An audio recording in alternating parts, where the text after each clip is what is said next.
बताओ क्या डाउट है। सर आपने वो बताया था ना कि Z1 minus alpha by to को क्रिटिकल कॉन्फिडेंस इंटरवल निकालते वक्त उसमें पूरा आपने डायरेक्ट वहां पे minus of Z alpha by to लिख दिया था। अब सिमेट्रिक सिमेट्रिक तो जीरो का आउट होता है ना, वो हाँ कैसे आया? तो क्या दिक्कत है, जीरो के अबाउट है, जो नोटेशन है उसका नोटेशन एक्चुअली हमें स्मॉलेस्ट लेंथ का Z 1 minus alpha by to नहीं लिखेंगे ना। देखो ये क्या है, अल्फा बाई टू है, ये क्या है, अल्फा बाई टू है, तो बीच में कितना है, तो ये है जेड अल्फा बाई टू। अब बीच में जीरो है ना, अब ये सिमेट्रिक है, तो जितना इसके इधर प्रोबेबिलिटी है उतना ही इसके इधर है, हाँ या ना। हाँ सर। तो ये जीरो से जितना डिस्टेंस इतना आगे होगा उतना ही डिस्टेंस पीछे होगा, हाँ या ना। हाँ सर। फिर क्लियर हुआ कि नहीं। अगर ये लिखता हूं इसका क्या मतलब है कि इसके I equal to 1 minus alpha by two तो है ही, 1 माइनस अल्फा प्लस ऐड कर दो, कितना हो जाएगा। तो देखो जस्ट लिखो, लेकिन ये नोटेशन यूज नहीं होगी कहीं बुक में, तुम जेड के टर्म में ये नोटेशन यूज होता ही नहीं, मैं ये बोल रहा हूँ, ये नोटेशन यूज नहीं करते। ये जनरली यूज तब होता है क्योंकि ये नंबर यूज होगा, क्योंकि जितना ये डिस्टेंस है उतना ये डिस्टेंस है, क्योंकि सिमेट्रिक है जीरो के अबाउट, तो इसलिए ये लिखने के बजाय ये लिखेंगे हम। ओके है कि नहीं। हाँ सर। ठीक है ना, क्योंकि वो वही है ना, इधर अल्फा तो बात वही है, तो ये लिखेंगे इसका मतलब इसका आई की प्रोबेबिलिटी वो है, और ये लिख रहा है तब भी आई की प्रोबेबिलिटी वही है, तो इस तरह से सिमेट्रिक है इसीलिए। तो ये टी में भी यही होगा, टी में भी हम लोग है ना, टी में भी यहाँ माइनस टी वो लिखते हैं। ठीक है, तो हम लोग एक दो क्वेश्चन अभी डिस्कस कर रहे थे ना, 6 to 7 में डिस्कस किया कॉन्फिडेंस लेवल का। अभी बाकी क्वेश्चन जो देखो ग्रुप में भेजा होगा एकता ने, वो डिस्कस कर लेते हैं पहले। तो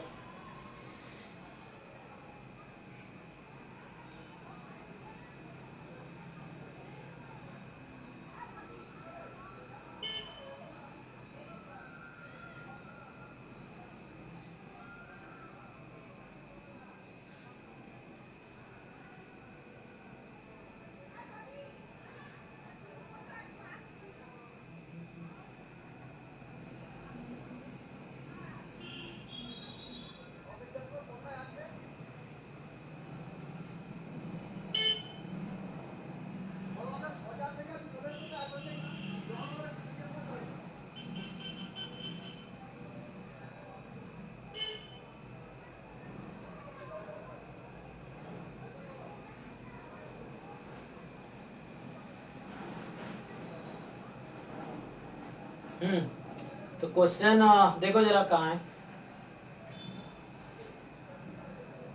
तो पहले वो क्वेश्चन देखो जो एकता ने भेजा है, फिर हम आते हैं असाइनमेंट ओपन करते हैं, ठीक है। सो ग्रुप में देखो ये 3 क्वेश्चन अभी दिख रहा होगा, 3 क्वेश्चन ये है, बाकी एक तो हमने वहां किए थे सॉल्व। तो देखो ये क्या है, क्वेश्चन नंबर 50 जैम 2021। ये देखो यहाँ से भी कर सकते हैं, ये सब तो कवर हो ही जाएगा, आ ही जाएगा ना सर्च में, तो लेकिन तुम्हारे डाउट्स बाकी तो कर लिए होंगे, डाउट्स रह जाएंगे तो यही पहले कर लेते हैं, है ना, क्योंकि वैसे तो बाकी कर लिए होंगे ना। देखो तो ये जो क्वेश्चन है जैम 2021 का क्वेश्चन नंबर 28 पेपर में था, तो ये क्वेश्चन क्या है, देखो ग्रुप में सब लोग व्हाट्सएप ग्रुप में क्वेश्चन आया हुआ है, चेक करो। तो ये क्वेश्चन क्या कह रहा है कि आपसे x1 x2 x16, ये कह रहा है आपसे कि x1 x2 x16 जो है ये एक रैंडम सैंपल है, मतलब आईआईडी है, नॉर्मल 4 म्यू कॉमा 1 से। दूसरा सैंपल है y1 y2 y8 और ये आईआईडी है नॉर्मल म्यू कॉमा 1 से, ठीक। अब बोल रहा है कि assume that the two random samples are independent, और ये दोनों सैंपल इंडिपेंडेंट है, ठीक है। एक सैंपल साइज 16 का है, दूसरा सैंपल साइज 8 का है, और दोनों इंडिपेंडेंट है। तो assume that the two random samples are okay if you are looking for a confidence interval for mu, मुझे म्यू का कॉन्फिडेंस इंटरवल चाहिए, ठीक, बेस्ड ऑन द स्टैटिस्टिक्स। अब तुम्हें एक स्टैटिस्टिक्स यूज करना है, सो लेट्स से मैं इसका टी नाम दे देता हूं, statistics is 8x bar plus y बार, ठीक।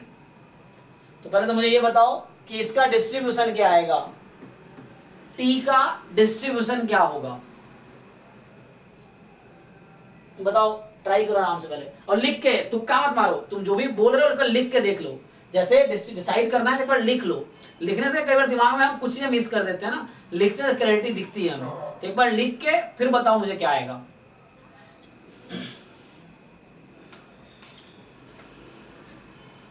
टी का डिस्ट्रीब्यूशन क्या आएगा, देखो वहां से,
है ना, 64 सिग्मा स्क्वायर बाई एन, फिर यहां से sigma 1 square by n, sigma 2 square by N,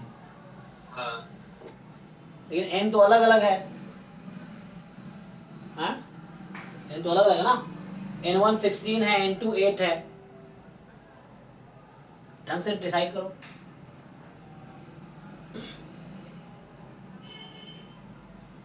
sir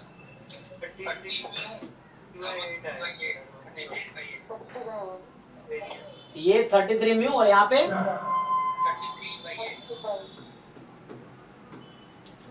क्योंकि होगा ना 64 sigma 1 square by n1 plus sigma 2 square by n2, और इंडिपेंडेंट है तो कोवेरिएंस 0 हो गया, है ना, ओके।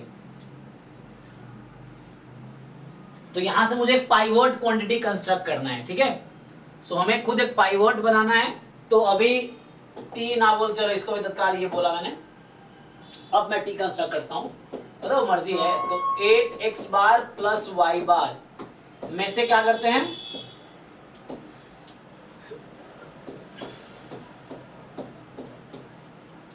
ठीक है, क्या डिस्ट्रीब्यूशन है इसका,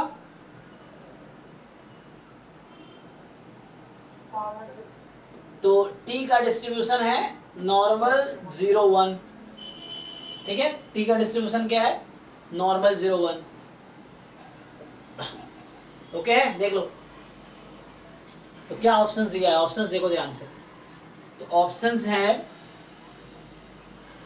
पहला ऑप्शन कह रहा है there exist a 90% confidence interval for mu of length less than 0.1, दूसरा है there exist a 90% confidence interval for mu of length greater than 0.3, अगला वाला बोल रहा है कि 8x bar plus y bar upon 33 minus 1.645 upon this comma plus this is a unique 90% confidence interval for mu, and अगला है mu always belongs to its 90% confidence interval, है ना, क्वेश्चन तो अच्छा है ना, तो ये असाइनमेंट में हमारा 50 नंबर है और 2021 के पेपर में 28 नंबर क्वेश्चन है। तो पहली बात ये बताओ, mu always belongs to its 90% confidence interval, false है सर, ऑलवेज का मतलब क्या है, विथ प्रोबेबिलिटी 1, और ये बोल रहा है कि 90% विथ प्रोबेबिलिटी नहीं, तो खुद ही कॉन्ट्राडिक्टरी स्टेटमेंट है ना, तुम ये बोल रहा है कि अगर तुम 90% कॉन्फिडेंस निकाल रहे हो तो हमेशा म्यू उसमें होगा, तो कॉन्फिडेंस कोएफिशिएंट वही होता है ना, कितना चांस है एक्चुअली, तो ये तो सिर्फ 90% चांस है कि म्यू उसमें होगा, 10% चांस है नहीं होगा, तो ये कह रहा है ऑलवेज बिलोंग्स टू, तो मतलब ये गलत कह रहा है। क्यों गलत कह रहा है? क्योंकि ये 90% कॉन्फिडेंस लेवल है, तो यहाँ तुम्हें you are 90% confident that mu will be in that interval, तो इट इज नॉट ऑलवेज, तो ये गलत हो गया ड्यू टू ऑलवेज। अच्छा, पहले हम एक 90% कॉन्फिडेंस निकाल लेते हैं, फिर डिसाइड करेंगे। तो मैं तुम्हें बताया था कि जो हम इंटरवल अभी निकालेंगे नॉर्मल 0 1 है ना, तो जो इंटरवल हम अभी डिसाइड करेंगे that will be interval of smallest length, ठीक है ना। क्या कॉन्फिडेंस इंटरवल यूनिक होता है? नहीं होगा।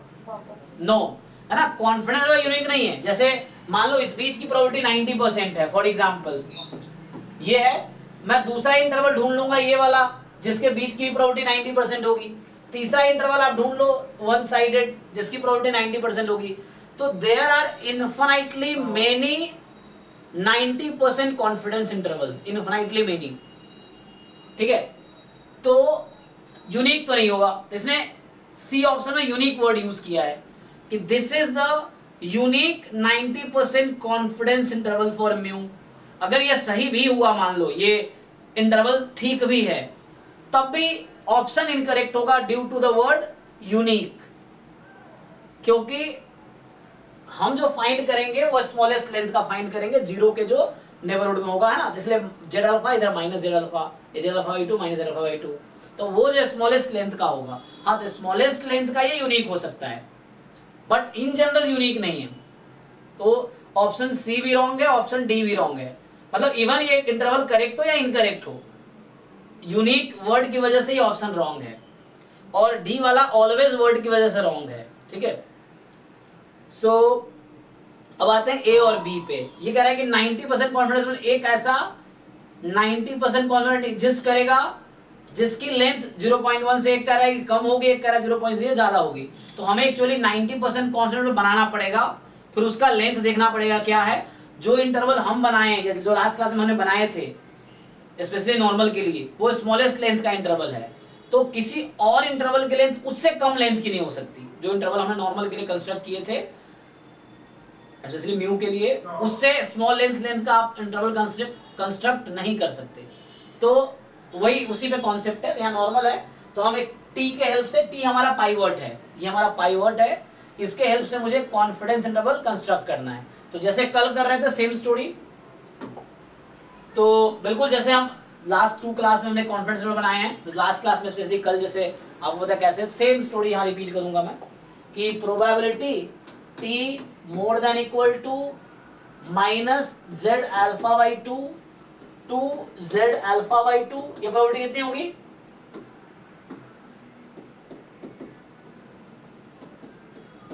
या क्या लिखूं? Equal to 0.9।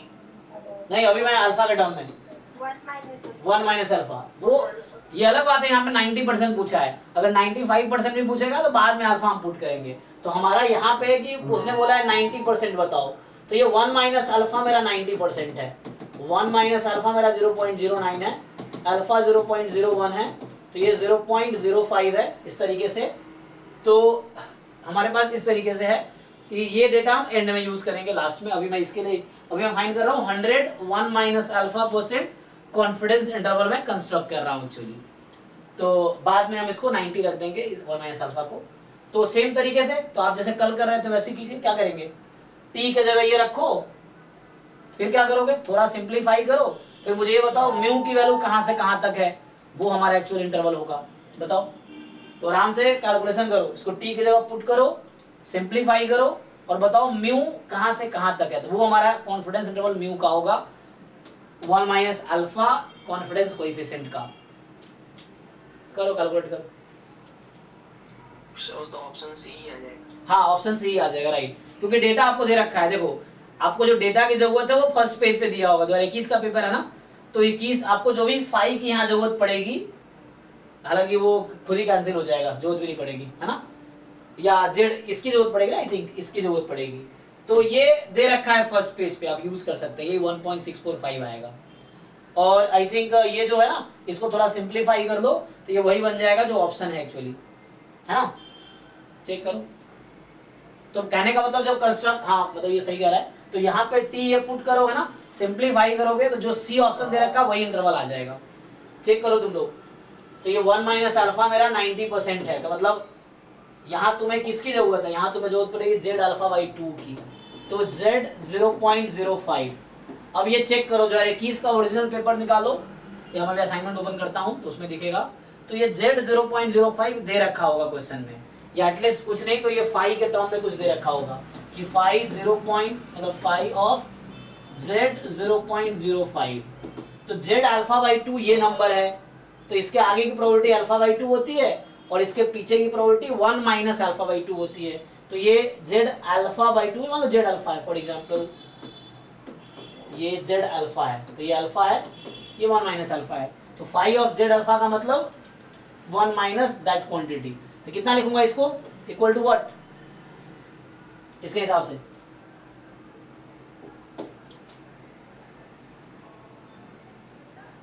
यहाँ में क्या लिखूं इसके लिए, सर 0.9 9 0.95 तुक्का क्यों लगा, 0.95 ठीक है, 0.95 ठीक है ना। अच्छा, ये अल्फा बाय 2 नहीं ले रहे क्या आप, अल्फा ले रहे हो 0.05। अरे भाई तो अल्फा बाई 2 भी है तो क्या ही प्रॉब्लम है, तो हमें इससे मतलब थोड़ी है ये अल्फा बाई 2 अल्फा है, 0.05 है, तुम अगर यहाँ अल्फा बाई 2 ले रहे हो तो यहाँ 1 माइनस अल्फा बाई 2 आएगा, अगर यहाँ अल्फा ले रहे हो तो 1 माइनस अल्फा आएगा, ओके सर, क्या ही फर्क पड़ता है ना, तो कोई दिक्कत नहीं है, अगर तुम ये भी लिख रहे हो कोई दिक्कत नहीं है। Phi Z alpha 1 minus alpha, phi Z 1 alpha by 2 1 minus alpha by 2, किसी को कंफ्यूजन है पूछ सकते हो, तो या तो डायरेक्टली क्वेश्चन में ये दे रखा होगा फर्स्ट पेज पे, या ऐसे करके दे रखा होगा, ये चीज है, तो यूज कर लो। तो बताओ भाई, तो यहां से आपका इंटरवल आएगा म्यू के लिए यही वाला आ जाएगा, सिंप्लीफाई करके। अब सिंप्लीफाई करके देखो, नहीं हो रहा तो मुझे बताओ, फिर मैं सिंप्लीफाई करूंगा। दिस माइनस ये तुम्हारा जेड वो आया होगा अल्फा बाई 2, तो उसकी वैल्यू जो है पेपर में दे रखा होगा, चेक कर लो, 1.645 अपॉन 2 रूट 66 से लेके यही चीज प्लस में आ जाएगी, so 8x bar plus y bar upon 33 plus 1.645 upon 2 root 66, so ये जो है this is a 90% confidence interval for mu. अब चूंकि हमने पाइवट नॉर्मल 0 1 लिया है, 0 अबाउट सिमेट्रिक है, तो ये स्मॉलेस्ट लेंथ का इंटरवल है। What is length of this interval, length of this confidence interval, इसका लेंथ बताओ, 1.645 है ना, तो ये 2 टाइम्स क्या करते हो इंटरवल ए बी का लेंथ क्या होता है, B minus A, so B minus A ये तो कट जाएगा, तो बचेगा 2 time 1.645 upon 2 root 66। Calculator allowed है, हाँ बोलो क्या बता रहे थे, 1 पॉइंट क्या, नहीं मैं तो यही फ्रैक्शन में ये इसी में बता रहा इसको बताओ, कैलकुलेशन करके बताओ, कैलकुलेटर में फिट करो इसको, आंसर बताओ।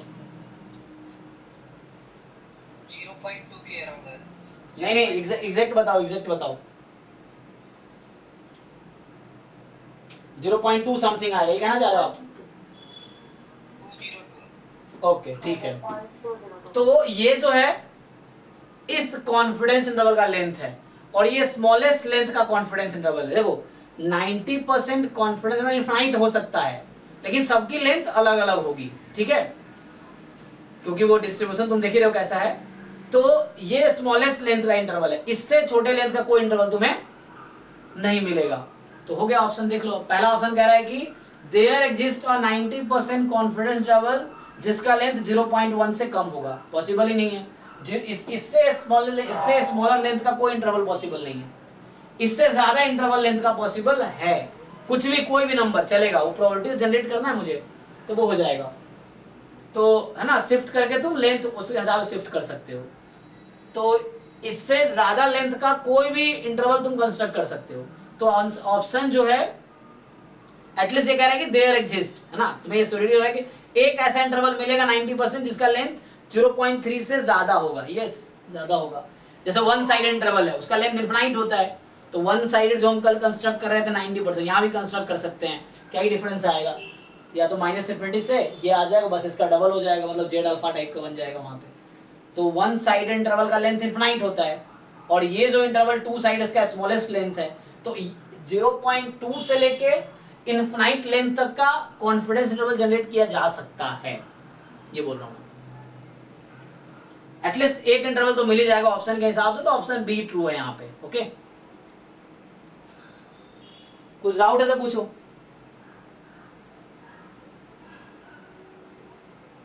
नेक्स्ट, चलो अगला क्वेश्चन जो इन्होंने भेजा है 35 नंबर जो है असाइनमेंट में।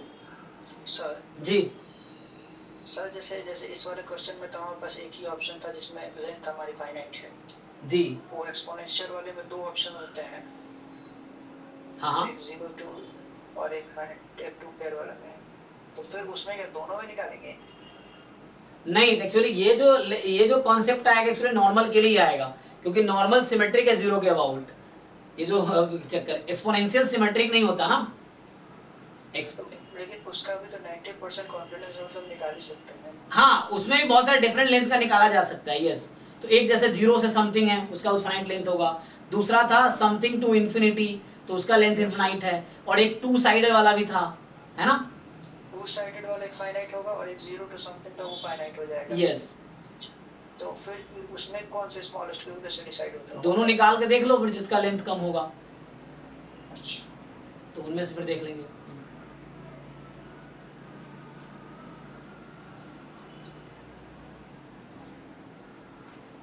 है ना, ऐसे जीरो से स्टार्ट हो रहा है ना, तो 0 टू समथिंग वाला हो सकता है उसका लेंथ कम हो। थोड़ा एग्जांपल ले कंसिडर करके देखना, उससे वो मिलेगा। आई थिंक 0 से जब वहाँ तक वाला वही स्मॉलर वाला हो सकता है। या अच्छा लेंथ ना, लेंथ की बात ना, प्रोबेबिलिटी, तो लेंथ वो टू साइडेड वाला का हो सकता है कम होगा। तुम चेक करके देखना है, तो मुझे याद तो नहीं है, तो उसको चेक, मतलब टू साइडेड वाला का ही होगा, क्योंकि जीरो में क्या है ना, जीरो के आसपास प्रोबेबिलिटी तो कम है ना। तुम यहाँ से भी अंदाजा लगा सकते हो कि जैसे ये है, तो होता क्या है, जैसे ये ले रहे हैं तो इसका लेंथ कम होगा, क्योंकि प्रोबेबिलिटी कवर करनी है ना, तो ये ज्यादा प्रोबेबिलिटी कवर कर रहा है कम लेंथ में, और ये क्या कर रहा होगा, ज्यादा लेंथ ले रहा होगा उतनी ही प्रोबेबिलिटी कवर करने में, ज्यादा लेंथ ले रहा होगा ना, क्योंकि यहाँ तो ये ज्यादा प्रोबेबिलिटी है ना, जैसे लेंथ कम है। इन ऑल तुम्हें 90% बनाना है, मतलब 0.90 प्रोबेबिलिटी बनानी है, तो इसमें कम लेंथ में 90% बन जाएगी। यहाँ क्या लेंथ उससे तो ज्यादा ही होगा, क्योंकि यहाँ कम एरिया है ना, इसीलिए। तो जो टू साइड वाला आएगा उसी का स्मॉलर लेंथ होगा। ठीक है, जो नेक्स्ट इन्होंने चेक करो हम, तो इसका क्वेश्चन है 35 नंबर जो है कि x1 x2 xn be a random sample from a distribution with PDF। आपको PDF शिफ्टेड एक्सपोनेंशियल है, तो f of x आपको दे रखा है e की power minus x minus theta. कब? जब x की value more than equal to theta है और जीरो अदरवाइज। ठीक है, तो ये है जीरो अदरवाइज। अब आपको बोल रहा है कि क्वेश्चन ये है कि a 90% confidence interval of theta has to be of finite length। तो ये तो क्या ये ट्रू होगा? अगर मैं वन साइडेड इंटरवल कंस्ट्रक्ट करता हूं, कर सकता हूं ना वन साइडेड इंटरवल, तो अगर मैं वन साइडेड इंटरवल कंस्ट्रक्ट करूंगा तो उसकी लेंथ तो इनफाइनाइट हो जाएगी, है ना, समथिंग टू इन्फिनिटी वाली। तो कोई दिक्कत थोड़ी है, मतलब तो गलत ही हो जाएगा।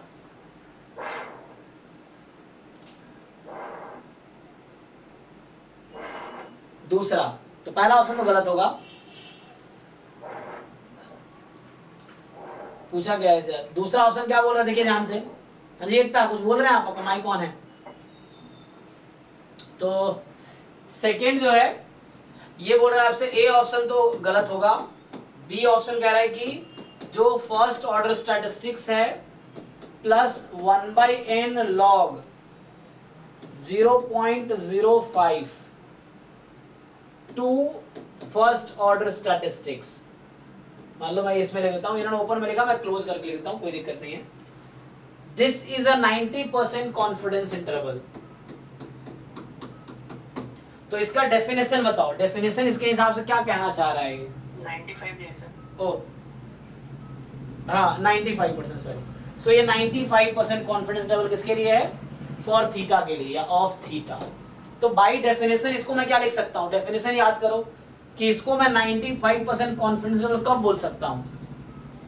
सर जब बेसिकली जो प्रोबेबिलिटी है वो 1 माइनस अल्फा, मतलब यहां से ये मतलब है first order statistics plus 1/n ln 0.05, हाँ वही तुम जो कह रहे हो, ठीक है, थीटा दिस इज, ये प्रोबेबिलिटी 95% आनी चाहिए। अगर ये 95% आती है तो ऑप्शन ट्रू है। तो क्या ये प्रोबेबिलिटी आप लोग निकाल पाएंगे? हाँ सर x1 की फॉर्म में ले आएंगे ना पूरे को एडजस्ट करके, और फिर वहां से x1 निकाल के प्रोबेबिलिटी निकाल लेंगे। देखो सब में x1 माइनस करो, सो थीटा माइनस x1 तो less than equal to 0, more than equal to 1/n ln 0.0005 ना, 0.05। अब ध्यान से देखो इसको, अगर मैं इसको माइनस से मल्टीप्लाई कर दूं, तो अगर मैं इसको माइनस से मुझे चेक करना है ये, तो मैं प्रोबेबिलिटी निकाल लेता हूँ, है ना, इसको फाइंड करके देखता हूँ। तो मैं प्रोबेबिलिटी निकालता हूँ क्या आती है। इसको माइनस से मल्टीप्लाई करो, first order statistics minus theta, minus से मल्टीप्लाई करोगे इनइक्वालिटी चेंज हो जाएगी, तो ये आ जाएगा, ठीक है, -1/n log 0.05। अब ये नहीं समझना कि आगे वाला नेगेटिव हो गया, एक्चुअली log जो क्वांटिटी वो नेगेटिव है, ये नेगेटिव है और ये माइनस, इसलिए पॉजिटिव क्वांटिटी है राइट साइड वाला। तो अब ये है, अब यहां से ध्यान दो, first order statistics minus theta का डिस्ट्रीब्यूशन क्या होगा? एक्सपोनेंशियल 1। सो ये एक्सपोनेंशियल 1 है, 1 या n? सर n होगा ना। हाँ मतलब क्योंकि ऑर्डर स्टैट लगा दिया ना, मतलब ईच, तुम जो बताना चाह रहे हो कि वो xi माइनस थीटा, हाँ कि लाइक अभी कोई एक x1 है माइनस थीटा या xi minus theta will have distribution exponential 1, यहाँ ऑर्डर स्टैटिस्टिक्स लगा दिया मैंने। तो मतलब फॉर एग्जांपल मेरा मतलब ये है, ये yi मान लो, तो ये y1 मतलब फर्स्ट ऑर्डर स्टैटिस्टिक्स ब्रैकेट में है ना, तो फर्स्ट एक्सपोनेंशियल n हो जाएगा, तो इसका डिस्ट्रीब्यूशन एक्सपोनेंशियल n है, तो ये एक्सपोनेंशियल n 0 से स्टार्ट होता है, सो this is something like CDF of first order statistics.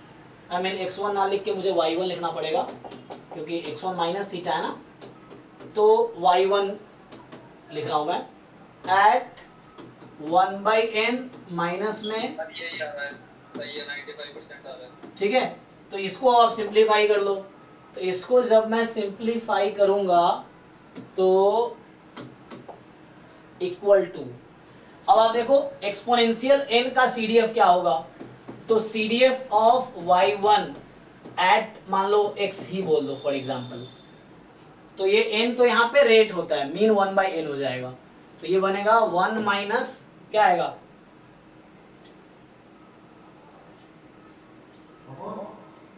बोलो भाई क्या लिखूं, e⁻ (x/n), तो चेक कर लो सही लिख रहा हूं कि नहीं।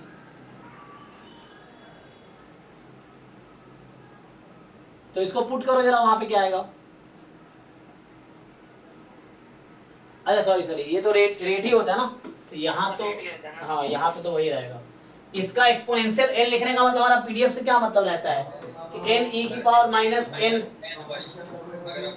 हाँ ठीक है ना, तो ये तो -ny ही रहेगा, ठीक है, वो 1/n नहीं, क्योंकि वो तो क्योंकि जो लैम्बडा है वो रेट है, तो मीन 1/λ, तो पैरामीटर तो लैम्बडा ही रहेगा, तो लैम्बडा e⁻ (λx), ठीक है, तो वो रेट है एक्चुअली, तो CDF में वही आएगा, तो इसको यूज कर लो, तो इसको यूज करोगे तो 1 माइनस, अब ये x के प्लेस पे आपका ये क्वांटिटी है, पुट कर लो, तो इसमें y मतलब यहाँ y बोल दो, स्मॉल y, तो स्मॉल y के टर्म्स में तुम लिखो जरा, ट्राई करके देखो, तो ये कैंसिल वैंसिल होके बचेगा e और log खत्म, तो ये फाइनली 0.05 बचेगा, ये 0.95 बचेगा एक्चुअली, ठीक है। हेलो हाँ जी,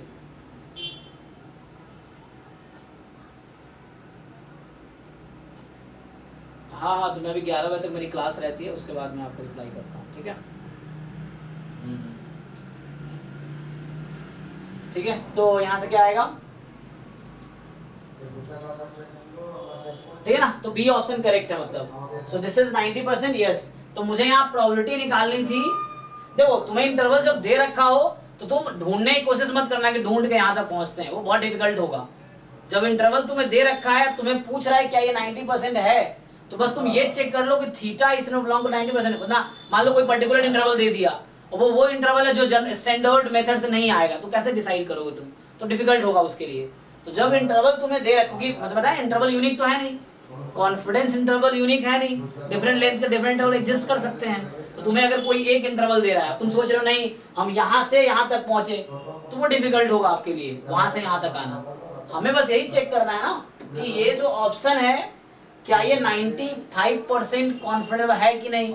तो बस मुझे डेफिनेशन लगाना है कि theta belongs to this interval, वो प्रोबेबिलिटी 95% आती है कि नहीं आती है चेक करना है। क्योंकि सारे इंटरवल थोड़ी आप निकाल पाओगे, जो हमने निकाले थे वो एक पर्टिकुलर इंटरवल निकाले, तो वैसे इनफाइनाइट इंटरवल एग्जिस्ट करेगा। हमने जो लास्ट क्लास में कैलकुलेट किया वो एक इंटरवल है, जनरली वो स्मॉलेस्ट लेंथ समझ लो या स्टैंडर्ड वे है एक इंटरवल निकालने के। वो यूनिक थोड़ी है कि वही एग्जिस्ट करेगा, इनफाइनाइटली मेनी डिफरेंट बहुत सारे इंटरवल हो सकते हैं। तो आपको जैसे एक इंटरवल यहाँ दिया हुआ है, तो आपको जरूरी तो अब ये वहां से जाना डिफिकल्ट हो सकता है, तो उसके लिए आपको क्या करना है, आपको बस चेक करना था, तो प्रोबेबिलिटी निकाल के चेक करो 95, दैट्स ऑल। ये चीज है सर ऐसा कुछ तो नहीं लेगा वो पेपर में कि हमसे ऑर्डर सेट की फॉर्म में बनवा ले? नहीं नहीं वैसा नहीं, वो ऑब्जेक्टिव है ना, तो वैसा तो नहीं है, मतलब बना सकते हो, क्या दिक्कत है। यहाँ पे तो ऑर्डर स्टैट्स का ही चक्कर पड़ेगा, क्योंकि यहाँ ईच एक्स आई ना थीटा लेस देन एक्स आई है, तो उसके चक्कर में। लेकिन तुमसे सर ऐसे क्वेश्चंस में वो वैसे ज्यादातर देके पूछता है, कुछ सी की वैल्यू पूछ लेता है, यहाँ पे एक परसेंट रखते प्लस माइनस में। हाँ अच्छा सर, ये एमएलई से सर निकल जाएगा? हाँ हाँ, उससे डिसाइड कर सकते हो तुम।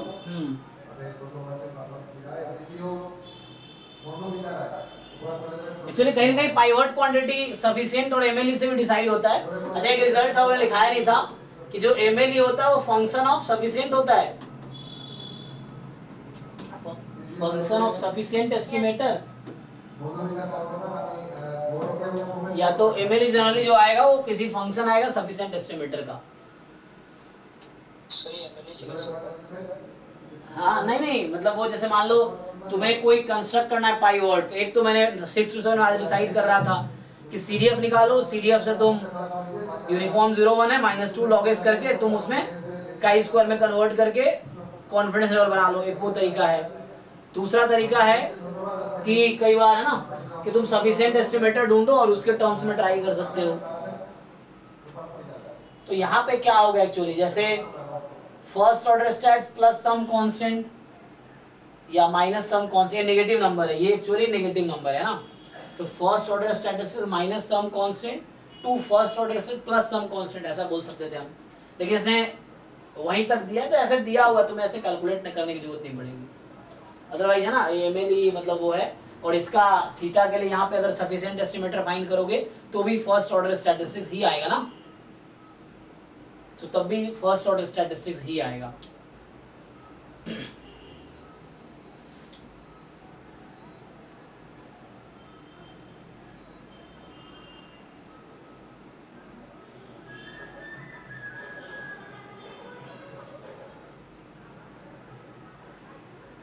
ओके तो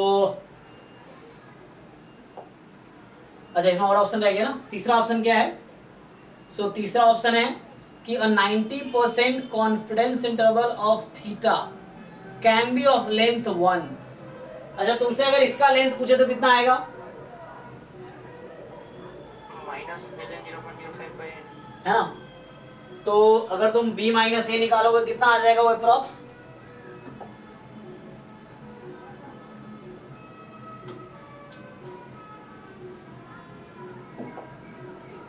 कितना आएगा, कैलकुलेटर से इसको डिसाइड करो, मतलब लॉग 2.99 समथिंग 9957. अब n अगर मैं बहुत लार्ज ले लूं, या मान लो n जैसे तुम अभी के लिए मान लो n को तुम 5 ही ले लो, तो वो आपका 0 पॉइंट है ना, 5 अगर 0 पॉइंट समथिंग आ जाएगा ना। इसने कहा है कि n कम से कम 5 से ज्यादा है ना, इसने बोला है ना। तो n को अगर मैं मिनिमम 5 ही ले लूं तो उस केस में इसका लेंथ जो आ जाएगा तुम्हारा वो अराउंड 0 पॉइंट समथिंग आ जाएगा। तो मैं तुम्हें कहा ही कि एक ये इंटरवल का लेंथ कितना है, 0 पॉइंट समथिंग आएगा, 0.4 के करीब, क्या 0.6 आसपास, 0.6 के आसपास आएगा n को 5 रखने पे। तो इसका लेंथ जो है 0.6 के आसपास है। और अगर वन साइड इंटरवल लिख सकते हैं मान लो उस तरह से, तो उस तरह से हम कंस्ट्रक्ट कर सकते हैं इनफाइनाइट लेंथ का अगर पॉसिबल है तो यहाँ पे क्या है 90% confidence interval of length θ1 can be yes, और 95% confidence interval of theta can be of length 2 yes, can be of length infinite yes. तो ठीक है, सी डी भी करेक्ट है, तो बी सी डी तीनों करेक्ट होना चाहिए, ठीक है। एक गलत था, हाँ सबसे शॉर्टेस्ट लेंथ है ना ये निकला है। नहीं ये मैं श्योरिटी नहीं बता रहा हूँ, मतलब ये है कि इससे मुझे एक आइडिया मिल गया कि ये एक इंटरवल है। इसने यहाँ से स्टार्ट किया है first order statistics minus some constant to first order statistics, ये इंटरवल दिया है। हाँ सर, वही कैसे पता करेंगे कि शॉर्टेस्ट है कि नहीं? नहीं इसमें थोड़ा सा प्रॉब्लम होगी, क्योंकि यहाँ पे क्या है ना, नॉर्मल में है कि वो ठीक है जो इंटरवल निकला है वो शॉर्टेस्ट है। यहाँ पे स्टैंडर्ड वे में निकालते तो कैसे निकालते तुम? अच्छा यहाँ पे एक्चुअली फर्स्ट ऑर्डर स्टैटिस्टिक्स तुम्हारा जो आता सर ये तो शॉर्टेस्ट का नहीं होगा ना, क्योंकि एल जब लार्ज होगा तो और कुछ शॉर्ट हो जाएगा। किसी फिक्स एन के लिए मतलब बात कर सकते हैं, बट कोई और इंटरवल भी देखना पड़ेगा, हो सकता है कि नहीं। अभी तो ये तो एटलीस्ट इस क्वेश्चन के लिए ठीक है। हाँ एन लार्ज करेंगे तो वैल्यू कम होगी, ठीक है, लेकिन एन नहीं। यहाँ पे मेन है कि अगर एन हम फिक्स कर दे, एन फिक्स रखे, तब क्या कोई दूसरा इंटरवल बना सकते हैं यहाँ पे जो हमारे पास जिसका लेंथ इससे कम हो। तो चूंकि ये 95% है,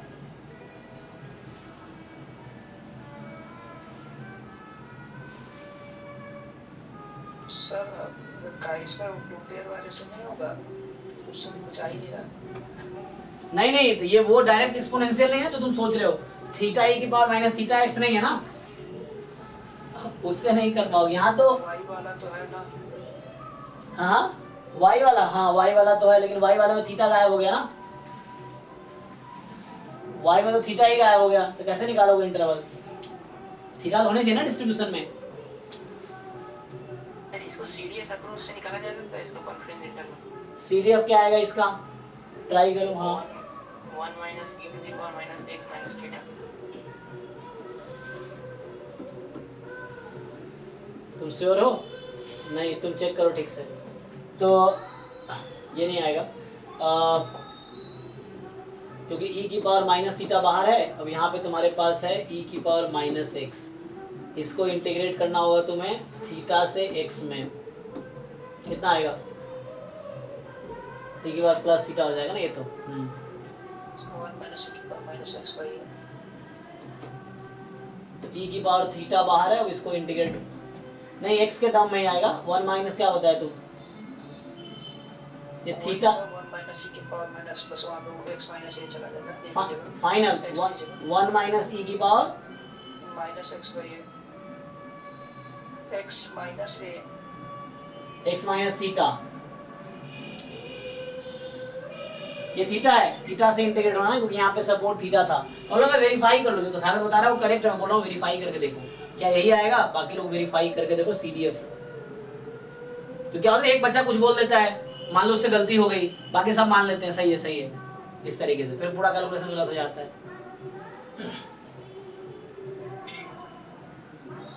तो ठीक है, अगर ये CDF है तो इसका डिस्ट्रीब्यूशन यूनिफॉर्म 0 1 होगा, तो 1 माइनस ले लोगे तब भी आ जाएगा, कर सकते हो। उससे फिर काई स्क्वायर में आएगा, उससे फिर ये तो उसके टर्म में आया था ना, यहाँ पे कोई वो यूज नहीं हुआ। बट जरूरत नहीं है इसमें, कॉन्फिडेंस इंटरवल निकालना नहीं पूछेगा तुम्हें। वहां पे जो सिलेबस में जैम में है वो पर्टिकुलर अगर इंटरवल निकालना पूछेगा तो एक्सपोनेंशियल का ही पैरामीटर का पूछेगा, नॉर्मल का ही पूछेगा, अदरवाइज कुछ अलग होगा तो वो दे रखा होगा, इसलिए इंटरवल इसने दिया है तुम्हें, है ना। तो यहाँ पे दिक्कत, यहाँ तुम्हें अलग से कंस्ट्रक्ट करने की कोई जरूरत नहीं है, मतलब थीटा के लिए जरूरत ही नहीं, इसमें पूछा ही नहीं है वैसा। तो बस इसी से डिसाइड करना है, अलग से कंस्ट्रक्ट करने की कोई जरूरत नहीं पड़ेगी। एक और तरीका है, मान लो तुमने इसे ले लिया, जैसे मान लो मैं बना सकता हूँ दूसरा कि प्लस कोई नया कांस्टेंट ले लिया मैंने, अब ये सिमेट्रिक प्लस सी ले लो, मान लो x1 माइनस सी से x2 प्लस x1 प्लस सी, ये इंटरवल है। अब इसकी प्रोबेबिलिटी तुम निकालो, theta belongs to this is equal to मान लो 95%, तो यहाँ से c निकल के आ जाएगा। तो उस केस में जो c आएगा तुम्हारा, इसका आई थिंक है ना, उसके देखना पड़ेगा क्या आएगा।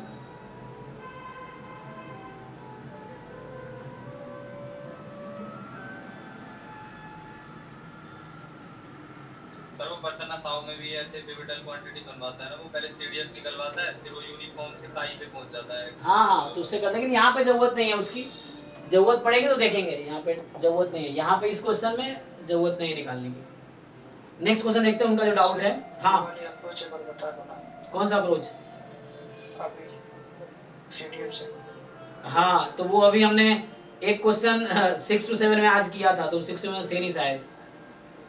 सर एक दिन ऐसा रख ही लेंगे जब ये सिलेबस हो जाएगा ना, बैंक एक्सरसाइज वगैरह के क्वेश्चंस कर लेंगे। तो देखो उससे अब तुम जरा बता, तुम वैसे क्वेश्चंस करके देखो ना, जब प्रसन्ना साहू वैसा क्वेश्चन आएगा तो पता चलेगा अच्छा इससे अप्रोच होगा। बाकी बिना उसके भी एक क्वेश्चन आज आया था गेट का 2020 वाला, तो 6 to 7 में हमने सॉल्व किया, तुम आज वाली वीडियो देखना तो उसमें तुम्हें पता चलेगा तो वो कैसे किया हमने कंस्ट्रक्ट ये चीजें।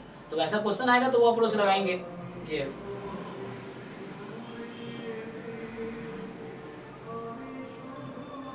तो नेक्स्ट जो इनका लास्ट क्वेश्चन है, देखो देखो यहाँ पे क्वेश्चन नंबर 29 गेट 2022 का जो लास्ट क्वेश्चन इन्होंने पूछा है। अब यहाँ देखो फिर से तुम्हें पाइवट दे रखा है क्वेश्चन में, तो अगर कुछ एक्स्ट्रा पाइवट होगा जो स्टैंडर्ड से अलग है तो वो तुम्हें गिवन होगा, यहाँ दे रखा है। तो देखो यहाँ पे ये क्वेश्चन है कि x be a sample, single random variable है, एक्चुअली सिंगल है तुम्हारे पास, और पीडीएफ ऑफ x दे रखा है 2x अपॉन थीटा स्क्वायर, ठीक, एंड x की वैल्यू 0 से थीटा में है, ठीक है, 2x अपॉन थीटा स्क्वायर है, और आपके पास x की वैल्यू 0 टू थीटा में है। अब ये बोल रहा है कि x upon theta is used as a pivot for obtaining the confidence interval। तो मान लो अभी तक मैं y बोल देता हूँ इसको, x अपॉन थीटा है, तो मुझे तो ये बताओ इसका डिस्ट्रीब्यूशन क्या आएगा y का, ये पीडीएफ x का, y का पीडीएफ क्या आएगा बताओ। 2y आएगा, 0 to 1y, मतलब क्या लिखूं, 2y। पीडीएफ 2y आ जाएगा, ये कह रहे हो, तो y का पीडीएफ आ जाएगा मतलब 2y, और y between 0 and 1। Okay, then which of the following is an 80% confidence interval for theta on the observed sample of x बराबर 10 रखना है एंड में। तो देखो, तो x अपॉन 10 का डिस्ट्रीब्यूशन तुम्हारा आया क्या पे, 2y आया, ये कौन सा डिस्ट्रीब्यूशन है, बीटा बनेगा, beta 1 beta 2 beta first kind में हाँ 2,1 हो गया। हाँ यही बनेगा। तो अब मुझे इसको यूज करना है किसके लिए, हमें 80% कॉन्फिडेंस इंटरवल। तो एक काम करते हैं, इतना दिमाग लगाने से लगा भी सकते हैं, मतलब मेरा, आप देखो एक मिनट, हमारा पर्पस क्या है कि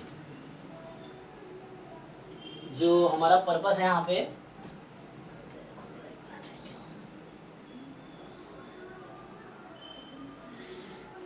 हमारे यहाँ पर्पस क्या है कि probability y more than equal to something less than equal to something should be equal to 80%। तो ये बनाने हैं, तो पाइवट x अपॉन थीटा दिया नहीं, तो x अपॉन थीटा हो गया 2y, एंड यहाँ से तुम dy निकाल रहे हो तो 1 by थीटा dx है ना। सो f by, ऐसे पीडीएफ तो सही निकाला होगा ना, क्योंकि इंटीग्रेट तो बना ही रहा है।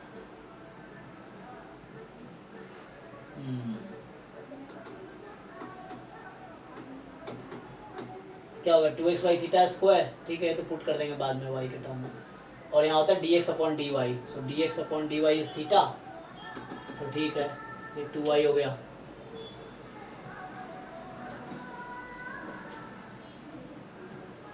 ओके, तो एक काम करता हूँ मैं यहाँ पे,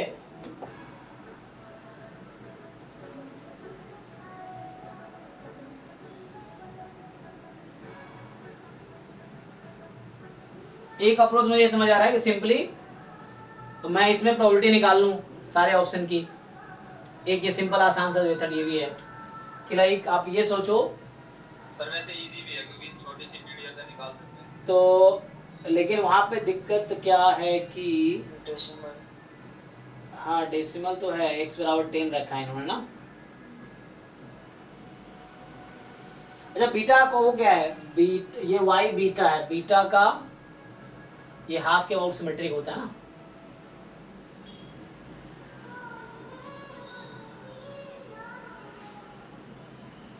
ओके, इसका CDF क्या आएगा? तो अगर मैं थोड़ा सा सीडीएफ से कर सकते हैं, काई वगैरह बना लेते हैं। ट्राई करके देखते हैं। सो CDF ऑफ y क्या आ जाएगा?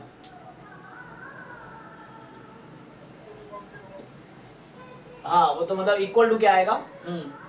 सर वाई स्क्वायर ही आएगा ना। y स्क्वायर आएगा, 0 to y में इंटीग्रेट कर लेंगे तो सो y स्क्वायर एंड सर ऐसे ही कर लेते हैं ना, माइनस log f y ले लेंगे वो एक्सपोनेंशियल में, और फिर सम कर देंगे पूरा, फिर उसको रिप्लेस भी कर सकते हैं वो x बाई थीटा से, तो उसने जो x की वैल्यू दे रखी है।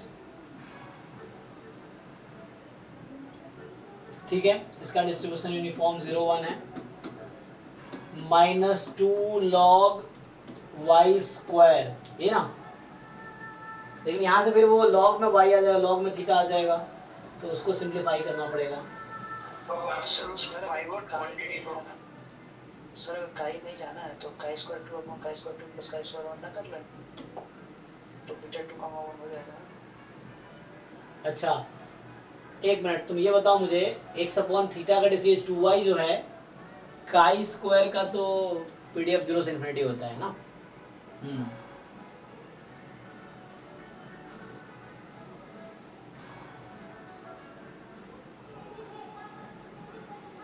सेकंड पॉइंट में लिख सकते हैं क्या?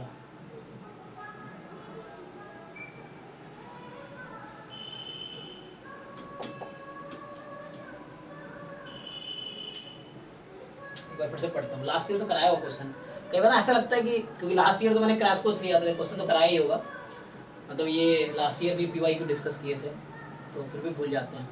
तो क्या है यहाँ पे कि x हमारे पास डिस्ट्रीब्यूशन है, PDF दे रखा है, 0 थीटा में है, x अपॉन थीटा हमने यूज किया। अच्छा x अपॉन थीटा का डिस्ट्रीब्यूशन निकाला हमने, तो ये 2y आया है ना।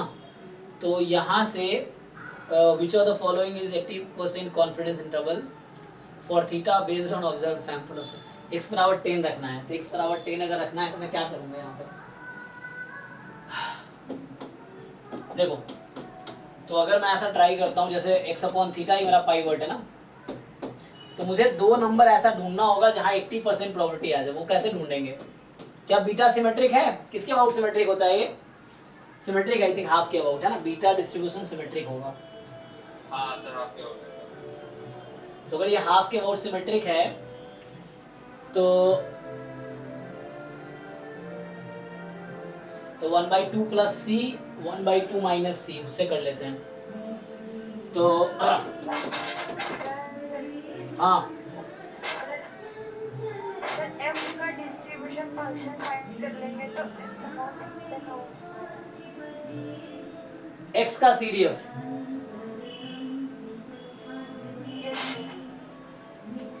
हाँ तो मतलब वो तो हमने कर रहे थे ना, ये दूसरा अप्रोच मैं लगा रहा हूँ। एक मिनट, एक अप्रोच ये भी हो सकता है कि वो एग्जैक्ट आंसर लाना मुश्किल है, तो ये तरीका है कि मैं डायरेक्टली प्रोबेबिलिटी निकालूं थीटा की प्रोबेबिलिटी।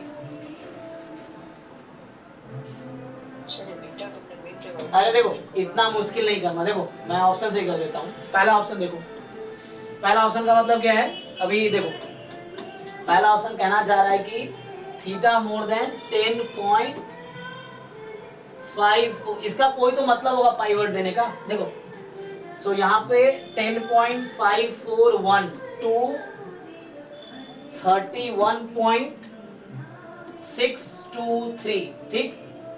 ये मुझे फाइंड करना, अगर ये 80% आ गया तो यही ऑप्शन करेक्ट है। ओके चलो यही आएगा सर। नहीं चेक कर लेते हैं। तो अब मैं क्या कर रहा हूँ, देखो ध्यान से, प्रोबेबिलिटी अगर मैं इसको डिवाइड कर दूं 10 से तो क्या बनेगा बताओ मुझे।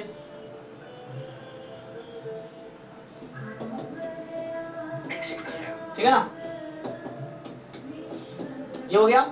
और मुझे x को क्या बोला इसने रखने को, 10 रखने को बोला है ना, तो ये मेरा x एक्चुअली। तो कहने हाँ पॉइंट नहीं आएगा सर ये। अच्छा सॉरी मैं गलत कर दिया। डेसिमल आएगा ना सर। हाँ 200, अच्छा 100 की वजह से मैं वो कर दिया, लेकिन 10 ही है।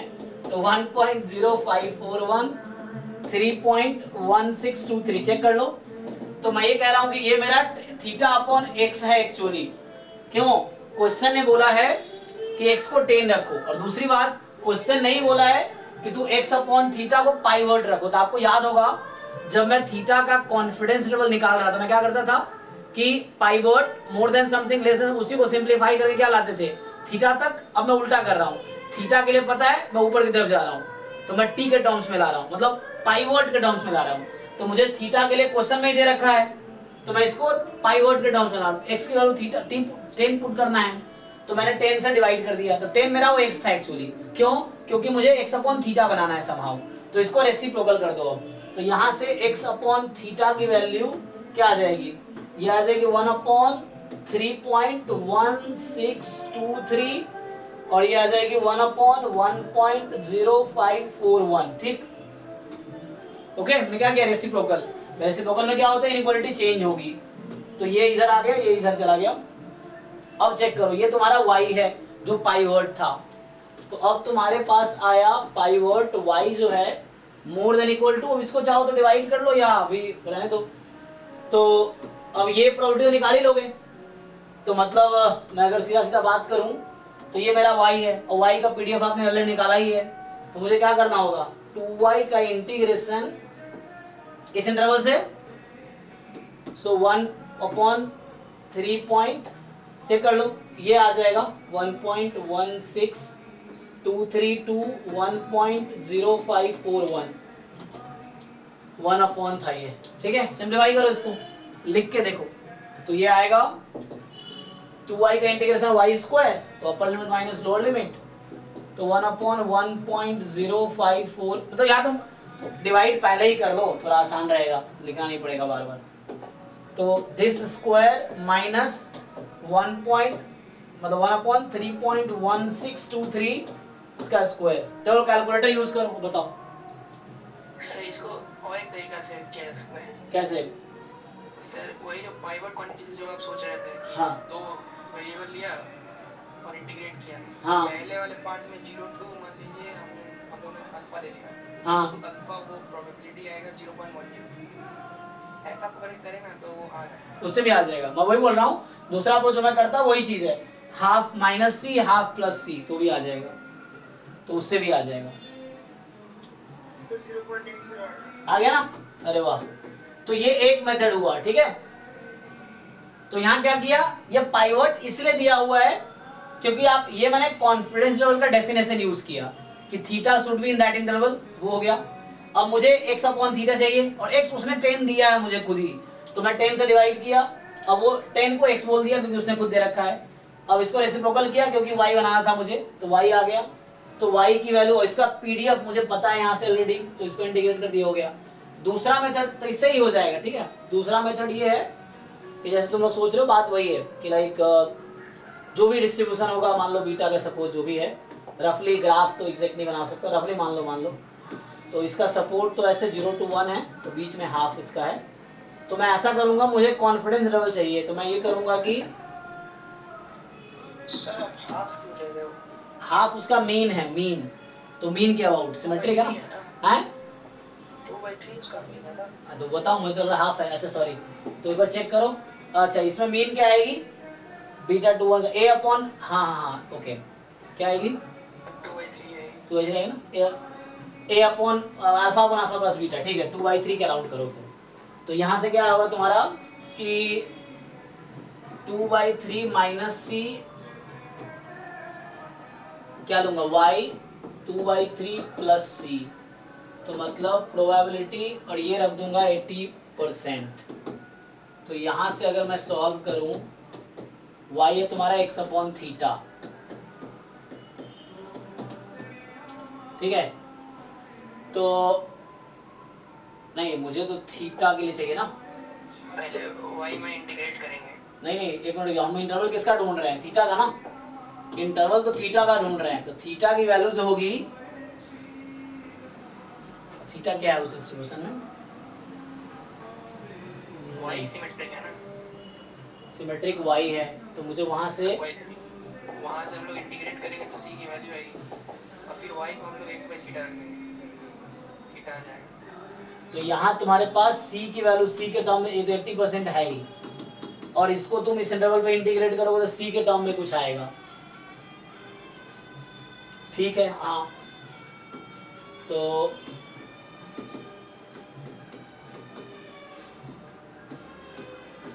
ये कर सकते हो, ठीक है। तो ये 80% है, यहाँ से c आ जाएगा, वो c यहाँ पुट कर लो, फिर यहाँ से वो मिल सकता है। तो यहाँ से x/थीटा है, तो θ/x कर दो, फिर ऐसे ही मोर देन इक्वल टू, ये इधर आ जाएगा। सर हाँ, वो 50% तो थीटा कॉन्फिडेंस दिया रहा था, y भी क्यों बैठे हो? तो उसी को मैं रिड्यूस करके यहाँ तक ला रहा हूँ, यही वहाँ चला जाएगा। प्रोबेबिलिटी चेंज थोड़ी हो रहा है, यही तो 80% यहाँ भी है, यही तो 80% यहाँ भी है। तो हम यही तो करते थे वहाँ पे कि पाइवट क्वांटिटी से यहाँ तक आते थे, वही कर रहा हूँ। तो θ/x हो गया, तो यहाँ से ये आ जाएगा हमारे पास, और ये आ गया। अब यहाँ से थीटा x तुम्हारा 10 है थीटा, तो 10/2/3 plus c, 10/2/3 minus c, and this quantity will be 80%। तो यही चाहिए था ना थीटा का, तो मेरे को मिलेगा इंटरवल, ये इंटरवल इक्विवेलेंट है। अब यहाँ c पुट करना है, c कहाँ से आएगा? यहाँ से c आ जाएगा, चेक करो जरा। तो यहाँ से c आ जाएगा। सर वैल्यू आ रही है भाई, जैसी वैल्यू थी ना हमारे पास, तो c बेसिकली एक बार चेक कर लेना, 0.3 आ रहा है क्या? तो अप्रॉक्सिमेट, हाँ 0 पॉइंट चेक करो, फिर वो 10 से मल्टीप्लाई भी, अच्छा 10 यहाँ है ना, 10 से मल्टीप्लाई होगा तो वहाँ 31 कुछ ऐसा बन जाएगा। देखो ये एक एक्सपेरिमेंट है, वो मेथड ठीक है जो हमने अभी किया, दिस इज परफेक्ट, इसमें कोई दिक्कत नहीं है। वो इसका क्वेश्चन बनाने का भी पर्पस वही था कि थीटा है तो एक से डिवाइड किया, फिर पाइवट बना के, पर्पस ठीक है ना, पर्पस वही है। उसके बाद वो 3 पॉइंट समथिंग बन रहा है, तो 10 से कर देंगे तो ठीक है, तो हो जाएगा। हाँ, तो इससे भी तुम्हारा आ जाएगा। But is not good way, construct करना इज नॉट गुड वे। सो जब ऑप्शंस में आपको इस तरह की चीजें हो, इंटरवल दे रखा हो, तो उसी को यूज करो। जब भी क्वेश्चन में या ऑप्शन में इंटरवल दे रखा है तो उसी को यूज करो, उस इंटरवल को ही। तो यहाँ इंटरवल को ही हमने यूज किया कि थीटा की वैल्यू किस इंटरवल में होने पे 80% प्रोबेबिलिटी आएगी। तो यहाँ मैंने थीटा का इंटरवल लिया, x से डिवाइड किया, x/थीटा बनाया। अब ये चेक कर रहा हूँ क्या 80% आ रहा है कि नहीं आ रहा है, तो हो गया, तो उससे ही आ जाएगा। ठीक है, अगला क्वेश्चन पे आते हैं। तो इनके जो 3 क्वेश्चन थे वो तो हो गए।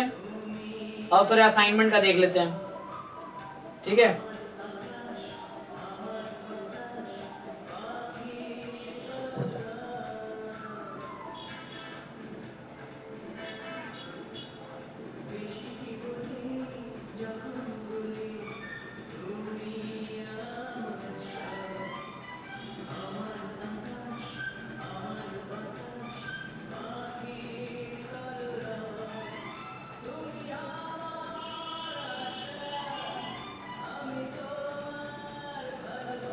हाँ, तो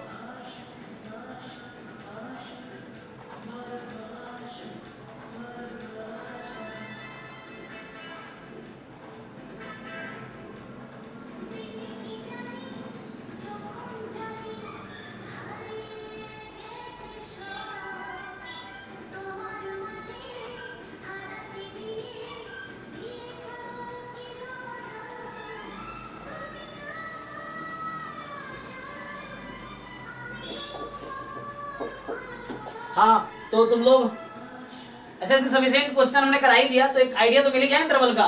मैं अगली थ्योरी करा देता हूँ। तो डिस्कशन एक बार थ्योरी के बाद कर लेंगे। इसमें क्या बचा है थ्योरी, मैं ये बोलना चाह रहा हूँ कि असाइनमेंट अभी डिस्कस करने से अच्छा है कि ये पोर्शन कंप्लीट करके ही डिस्कस करते हैं असाइनमेंट। एस्टिमेशन का जो भी असाइनमेंट ड्राइव में आप ट्राई करो। इसमें क्या बचा हुआ है सिलेबस में हमारा, इस वाले पोर्शन में रिग्रेशन, लीस्ट स्क्वायर एस्टिमेशन, तो ये समझाना क्या होता है और इसको यूज करना है सिंपल लीनियर रिग्रेशन मॉडल में, यही ना। ठीक है, तो इसको अभी कंप्लीट कर देता हूँ। 1 घंटा है ना हमारे पास, अभी है 45 मिनट, हो जाएगा उतने में। तो इसकी थ्योरी समझा देता हूँ, फिर कल जो होगा एस्टिमेशन के जो PYQ है जैम के और गेट के ड्राइव में होगा, ग्रुप में भेजा होगा मैंने। तो जो एस्टिमेशन वाला असाइनमेंट है तो कल जैम MS का डिस्कस कर लेंगे, फिर परसों गेट का कर लेंगे। आप लोग ट्राई करके आओ आज या कल तक, कल शाम तक एस्टिमेशन के जो दोनों असाइनमेंट है उसको निपटाओ। PYQ वाला पहले, नॉन PYQ बहुत सारे हैं लेकिन PYQ वाले पहले करो। तो कल हम लोग उसका डिस्कशन करेंगे एस्टिमेशन का। अभी मैं थ्योरी करा देता हूँ कि लीस्ट स्क्वायर एस्टिमेशन क्या है और सिंपल लीनियर रिग्रेशन मॉडल क्या होता है। तो फिर क्वेश्चन नेक्स्ट क्लास में डिस्कस कर लेंगे।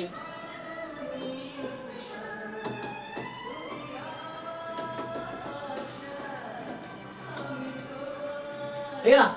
जैसे एस्टिमेट करने के हमारे पास 2 मेथड यहाँ पे पढ़ा हमने। एक था मेथड ऑफ मोमेंट एस्टिमेटर, जहाँ पे सैंपल मोमेंट को पॉपुलेशन मोमेंट के इक्वल कर रहे थे, तो उससे जो भी थीटा की वैल्यू निकल के आ रही थी वो आपका मेथड ऑफ मोमेंट एस्टिमेटर है। दूसरा मेथड था मैक्सिमम लाइक्लीहुड एस्टिमेटर। वहां क्या कर रहे थे, लाइक्लीहुड फंक्शन लिख रहे थे, वो पैरामीटर का फंक्शन है। फिर मुझे उस लाइक्लीहुड फंक्शन को मैक्सिमाइज करना है, तो जो थीटा की वैल्यू आएगी, जिस थीटा के लिए लाइक्लीहुड फंक्शन मैक्सिमम है, वो थीटा मेरा मैक्सिमम लाइक्लीहुड एस्टिमेटर है। उसी सीरीज में एक है लीस्ट स्क्वायर एस्टिमेशन। तो उसमें क्या है, वैसे ही है कि मुझे अब क्या करना है कि जो पैरामीटर है उसकी वैल्यू चाहिए जिससे ये स्क्वायर, लीस्ट स्क्वायर, तो स्क्वायर किसका, तो होता क्या है यहाँ पे एक्चुअली, जैसे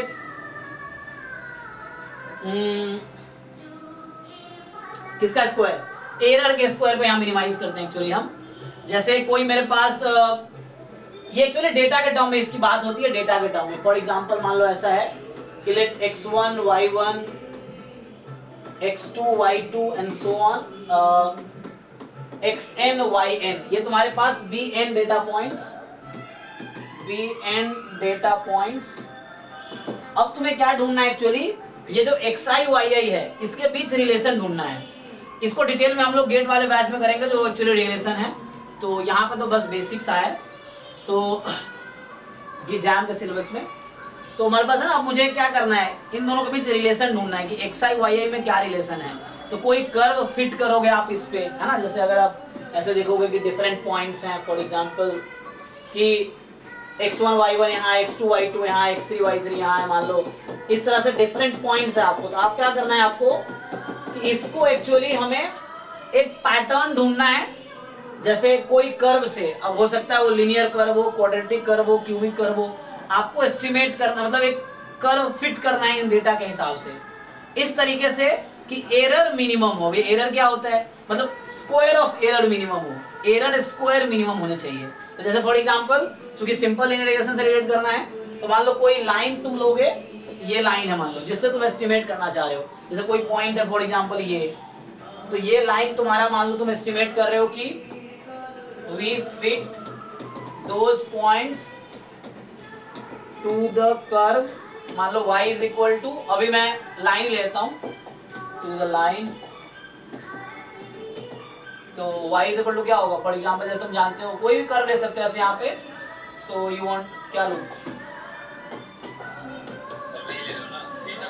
चलो या beta not plus beta 1 x, मान लो ये लाइन बना दिया मैंने।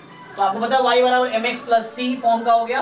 तो बीटा 1 स्लोप है ना, ये स्लोप है और इसको बोलते हैं y इंटरसेप्ट, है ना। तो ये इंटरसेप्ट है, इनफैक्ट सिर्फ इंटरसेप्ट बोल दो चाहो तो ये जो भी लाइन बना रहा हूं मैं रफली, अगर रफली जो मैं लाइन बना रहा हूं, तो मान लो यहाँ से पास करें तो ये लेंथ एक्चुअली बीटा नॉट होगी और स्लोप जो इसका वो बीटा 1 है। तो होता क्या एक्चुअली, जैसे ये जो एक्चुअल पॉइंट है और ये जो तुम एस्टिमेट कर रहे हो, इसके बीच में कुछ गैप होगा, तो ये एरर है। जैसे ये मान लो एप्सिलॉन 1 है एरर, फिर दूसरा पॉइंट कोई होगा, मान लो यहाँ पे है, अब इसके बीच का हम लोग डिफरेंस देखेंगे कितना है। ऐसे कोई भी जो ये पॉइंट है या ये पॉइंट है, ये पॉइंट है, डिफरेंट पॉइंट, ये एरर्स क्या करते हैं हम लोग, उसके स्क्वायर को मिनिमाइज करना। तो होता क्या है, जब तुम फिट करोगे तो ऐसा होगा, Y I is equal to beta not plus beta one X I plus epsilon I होगा। मतलब ये तो तुमने कर्व बनाया है ना, इसमें फिट कर रहे हो, जरूरी थोड़ी है कि सारे पॉइंट इस इक्वेशन को सेटिस्फाई ही करेगा, जरूरी थोड़ी है ना। ऐसा थोड़ी जो y की वैल्यू है फॉर एग्जांपल 1,2 है, या अगला पॉइंट 2, मान लो कुछ भी 3 है फॉर एग्जांपल, तो जरूरी कोई पर्टिकुलर लाइन को सारे पॉइंट फॉलो करेगा। तो होगा क्या, कुछ एरर होगा, लेकिन हम एक फिक्स लाइन से जनरेट कर रहे हैं ताकि आगे उसको हम एस्टिमेट कर सके या फोरकास्ट कर सके। तो होता क्या है कि ये कुछ एरर आएगा ना उस पॉइंट के टर्म्स में, तो ये एरर है। तो जैसे हर पॉइंट के करस्पॉन्डिंग मान लो x1 y1 था, तो ये एरर 1 है, x2 y2 करस्पॉन्डिंग एरर 2 है, डिफरेंट पॉइंट के करस्पॉन्डिंग डिफरेंट एरर है। तो मुझे यहाँ पे करना क्या होता है कि लीस्ट स्क्वायर एस्टिमेशन में कि आपके पास एक फंक्शन है, क्या लिखूं उसको मैं, तो समेशन जो y की एक्चुअल वैल्यू है ना, और माइनस क्या करते हो तुम लोग, y माइनस वाई आई,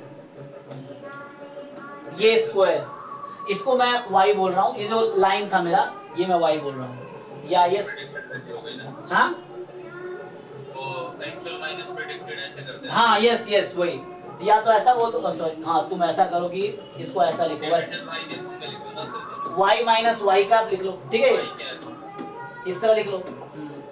हाँ आप सीखे y माइनस वाई कैप की y की वैल्यू, या Y I minus Y cap ऐसे लिख दूं। सर इसमें तो हम समेशन और मतलब एरर का स्क्वायर को मिनिमाइज करते हैं। यस यस वही बोल रहा हूँ मैं, एरर सम ऑफ, यही बनेगा। तो यहाँ से एरर क्या आएगा, छोड़ो यहीं से डायरेक्टली बता देता हूँ, यहाँ से एरर ए आई क्या आएगा, Y I minus beta not plus beta one X I, यही बनेगा ना। तो ये एक्चुअल वाई आई है और ये एस्टिमेटेड वैल्यू है वाई का ना, क्योंकि यहाँ से एस्टिमेट कर रहे हैं हम।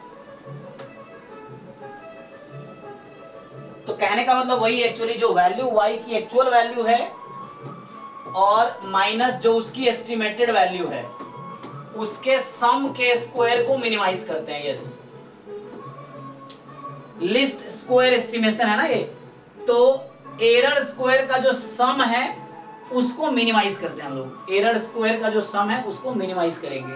तो ये जैसे हमारे पास लोग कुछ फंक्शन बोल दो, क्या लिख दो इसको मैं, अच्छा हमारे केस में क्या होगा, तो इसको मिनिमाइज करना आपको एक्चुअली।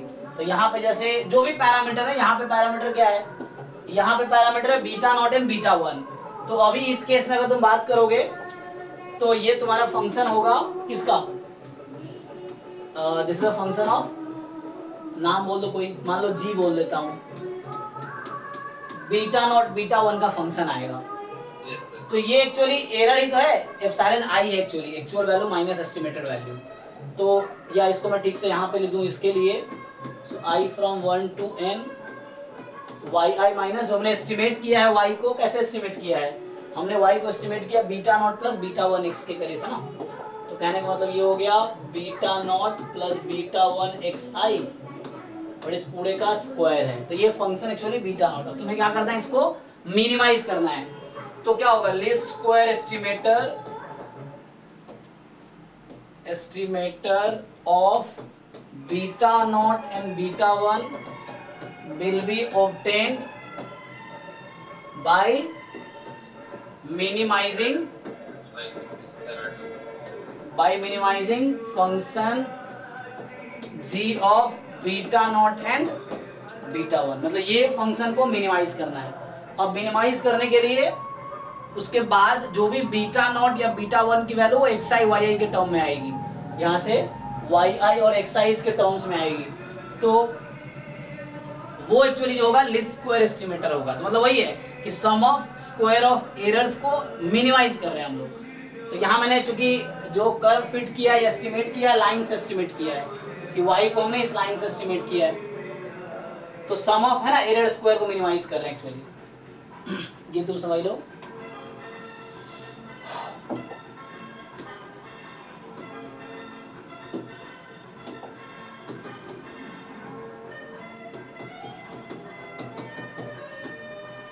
ये है। अब इसको तुम्हें मिनिमाइज करना है। अब ये फंक्शन है, अब तुमने अभी कैलकुलस तो पढ़ ही लिया सब लोगों ने, तो जरा मिनिमाइज करो क्या आएगा। Sir y bar equals to beta not plus beta one X bar. अब तुम अगर इसमें क्या करोगे, इसको तुम्हें मिनिमाइज करना, you have to minimize this function. So this is minimum. इसका प्रूफ ऐसे कहीं भी मिल जाएगा, कोई भी रिग्रेशन वाली बुक देख लो या कोई जहाँ फिल्म कर रखा होगा, प्रूफ में बताया तुम क्या आएगा। सो दिस इज मिनिमम व्हेन, यहाँ लिखता हूँ, तो तुम क्या करोगे यहाँ पे क्या, तो यहाँ पे एक्चुअली जब तुम del G upon del beta not इसको 0 पुट करोगे, del G upon del beta 1 is equal to 0 put करोगे, मतलब तुम इसको डिफरेंशिएट करो बीटा नॉट के रेस्पेक्ट में और इसी को डिफरेंशिएट करो बीटा 1 के रेस्पेक्ट में, तो क्या आएगा,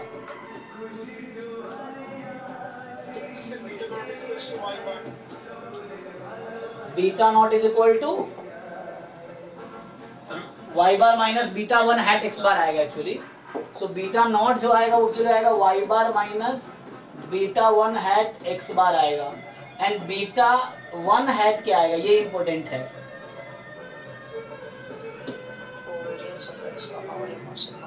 तो यहाँ आएगा, हाँ, सो ये जो बीटा 1 हैट आएगा, सो लिस्ट स्क्वायर एस्ट्री, जी जी जी,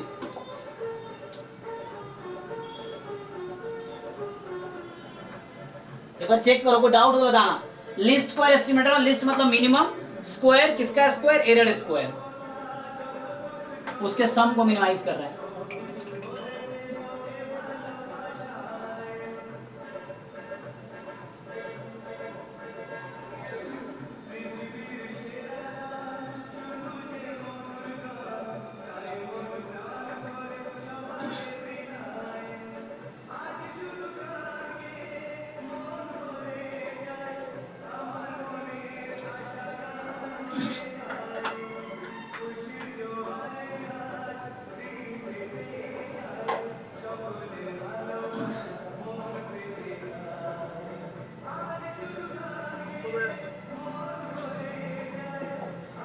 तो हमारे पास कुछ डेटा पॉइंट है, उसको हम इस लाइन से एस्टिमेट कर रहे हैं। तो एक्चुअल पॉइंट yi है और यहाँ पे एस्टिमेटेड yi है beta not plus beta 1 xi। Actual yi तो यहाँ पे है और एस्टिमेटेड yi होगा, ये समझ लो कैप लिख रहा हूँ मैं ना, तो ये कैप हो जाएगा यहाँ पे, फिर मतलब यहाँ से अगर मैं y एस्टिमेटेड लिखूंगा तो ये आ जाएगा beta not hat plus beta 1 hat, है ना, इस तरीके से मान लो x क्या हो जाएगा, वाई आई मान लो तो ये एक्स आई हो जाएगा, ये एस्टिमेट कर रहे हैं ना, प्लस सम जैसे वहां लिखा हुआ है प्लस सम एरर हो सकता है इस तरीके से, तो एरर तो हटा दोगे ना, इस तरीके से होगा।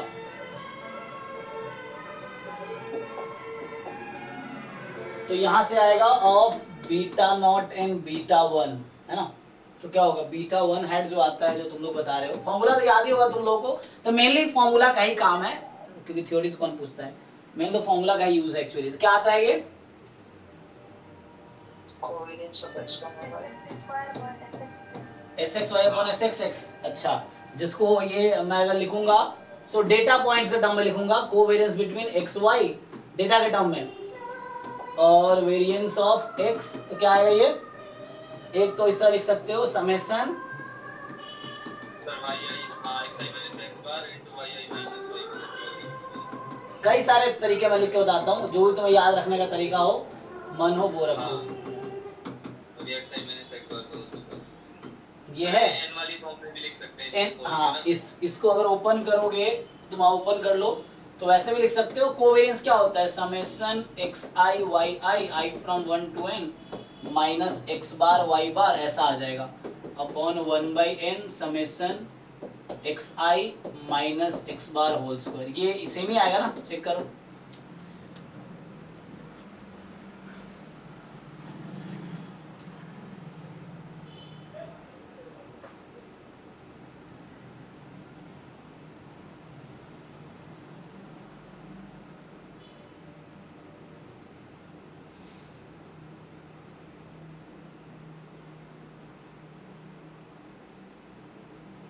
ये तो बीटा 1 हैट आ गया ना तुम्हारा।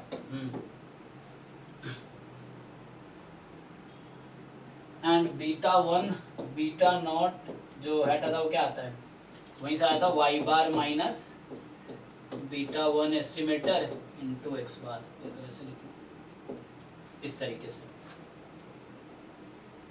तो मेनली इस पे बहुत सारे क्वेश्चन आए, मतलब जो भी अभी तक क्वेश्चन आया है 2022 तक, लेकिन 2023 में इस कॉन्सेप्ट पे क्वेश्चन नहीं आया है। वो सिंपल लीनियर रिग्रेशन में जो रिग्रेशन लाइंस होती हैं उस पे बेस्ड पूछा है, y ऑन x और x ऑन y, है ना। तो ये तो मेनली यहाँ पे ही जो सिलेबस में लिखा है कि लीस्ट स्क्वायर एस्टिमेशन क्या है और हाउ टू यूज, है ना, apply to the simple linear. तो इस तरीके से यहाँ तो तुम सिंप्लीफाई करोगे, डिफरेंशिएट करके जीरो पुट करके तुम ट्राई कर सकते हो, इजी है ये।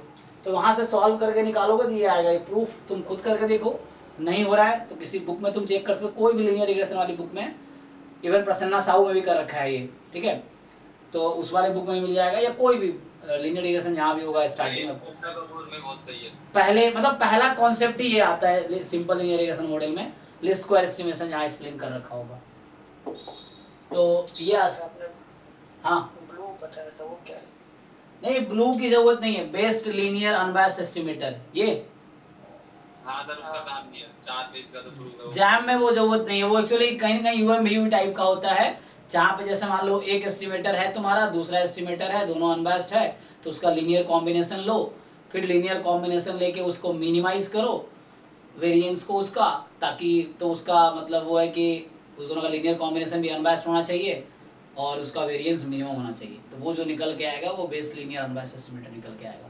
जो यहाँ जैम के सिलेबस में नहीं, ये वर्ड यूज नहीं करेगा जैम वाला, क्योंकि सिलेबस में लिखा नहीं है ना। तो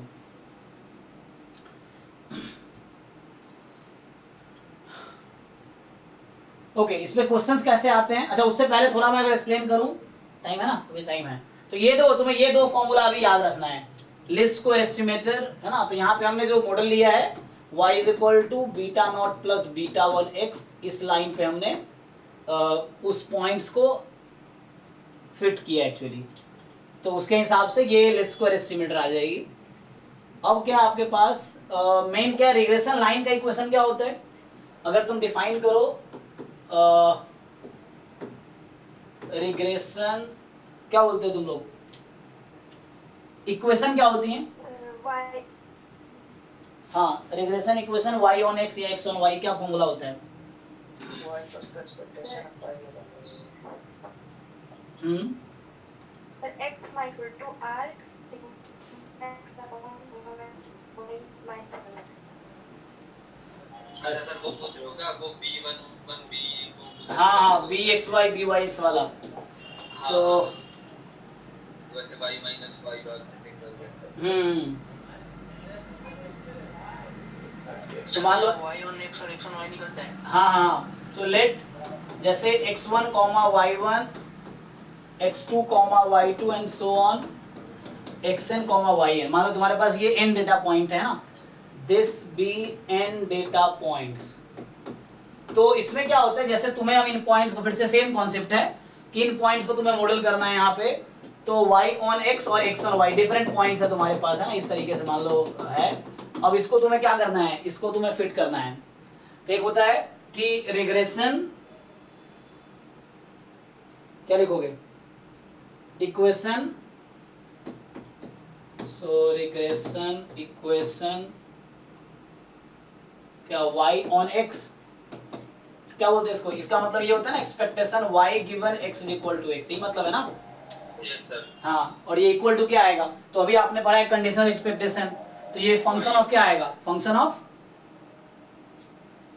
किसका फंक्शन होगा, x का या y का, तो ये फंक्शन x का आएगा एक्चुअली। तो इसकी इक्वेशन कुछ इस तरह से आएगी, मान लो a plus B X type की, वैसे ही मतलब अभी ये एक्चुअली फॉर्मूला नहीं है, ये बस बेसिक है, फॉर्मूला आगे निकल के आएगा, तो ये बेसिक्स है। और तो कहीं कहीं y का ही एक्सपेक्टेशन निकाल रहे हो तुम, ठीक है ना। फिर तो इसी को हम लोग y लिख देते हैं आगे जाके, तो तुम देखते हो वहाँ y इक्वल टू लिखा होगा, फिर regression equation of x on y, तो इसका होता है expectation of x given y is equal to y, इस टाइप का होगा ना, तो like c plus dy type का, इस तरीके से आएगा। ऐसे एक्चुअल इक्वेशन क्या होता है इसका, मैं एक्चुअल इक्वेशन जो पूछा थी वो एकता बता रही थी। हाँ, एक्चुअल इक्वेशन क्या है? सर y on x का y minus y bar is equal to r sigma y upon sigma x x minus x bar। R क्या है ये? Sir r correlation coefficient. एक मिनट, y ऑन x है ना, तो बी वाई एक्स लिखूंगा मैं, x माइनस एक्स बार। ये इक्वेशन रिग्रेशन इक्वेशन है y ऑन x एक्चुअल में, regression equation y on x। और दूसरा है regression equation x on y। तो इसका आएगा क्या लिखेंगे? Sir x minus x bar is equal to bxy y minus y bar। और ये bxy byx में क्या रिलेशन रहता है? सर बनाता है क्या इनको r से मल्टीप्लाई करते नहीं, वन नहीं आएगा, bxy, क्योंकि दोनों कर्व सेम नहीं है, दोनों अलग अलग लाइन है। एक्चुअली क्या है ना, दो अलग अलग लाइन बनेंगी, एक x ऑन y होगा, एक y ऑन x होगा। अच्छा, इसका इंटरसेक्शन पॉइंट क्या होता है? x बार y बार। x बार y बार। ये बड़ा इंपॉर्टेंट कॉन्सेप्ट है ना, कि रिग्रेशन लाइंस जो भी होंगी x ऑन y और y ऑन x, तो एक्चुअली क्या कर रहे हो तुम, y को x के हिसाब से फिट कर रहे हो, है ना, वहां पे वो हो रहा है, एक में x को y के हिसाब से फिट कर रहे हैं हम।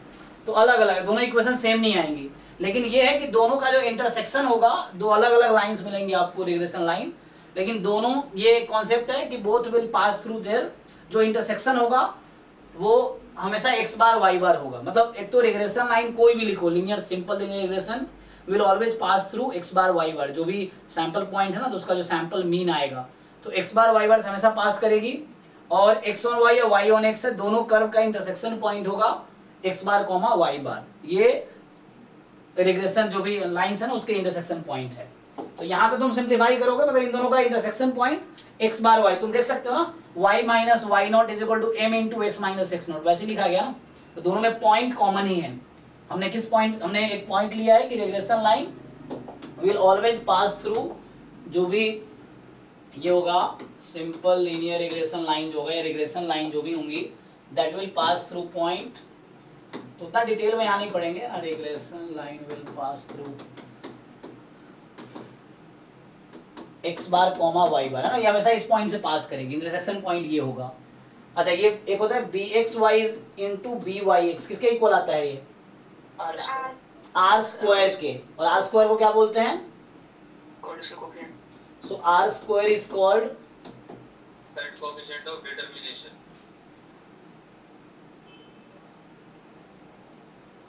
सर वो अलग है।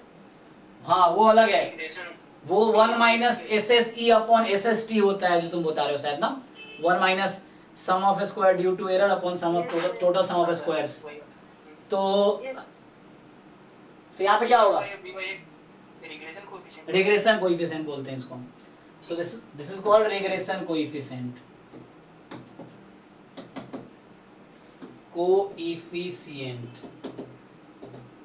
एंड bxy का नाम क्या है?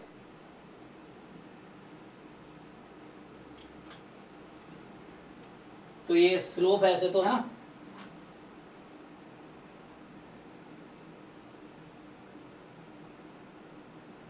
ऐसे स्लोप्स डिनोट कर रहा है, ठीक है ना, स्लोप। हाँ सर bxy को रिग्रेशन कोएफिशिएंट बोलते हैं क्या? तो r स्क्वायर क्या है? सर r कोरिलेशन कोएफिशिएंट है।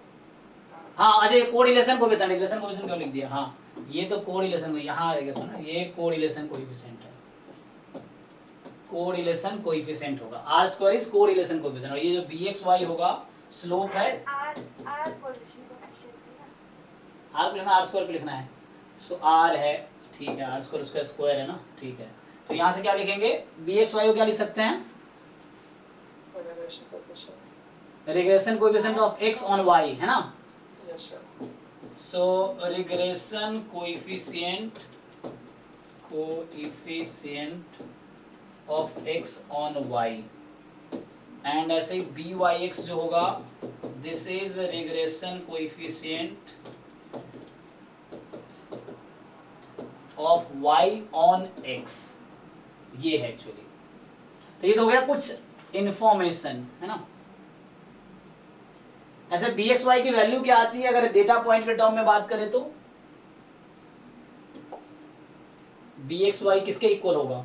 Sir R sigma x upon sigma y. B X Y is equal to, हाँ वो सिग्मा सिग्मा वाई क्या आएगा? R R sigma x sigma upon x sigma y. upon sigma y. नहीं, x आई Y के term में क्या आएगा? X I और वाई आई के टर्म में Covariance of x y y sigma y.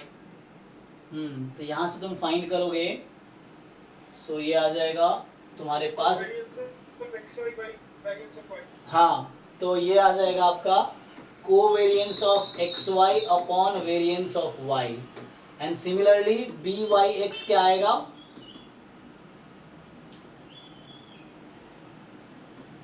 Covariance of x y by variance of x. Upon variance of x. इसको और ओपन करके लिखोगे तो क्या होगा? समेशन वैसे ही आ जाएगा, सो x I minus X bar Y I minus Y bar upon क्या आएगा? ये इसको ओपन करके भी लिख सकते हो तुम चाहो तो।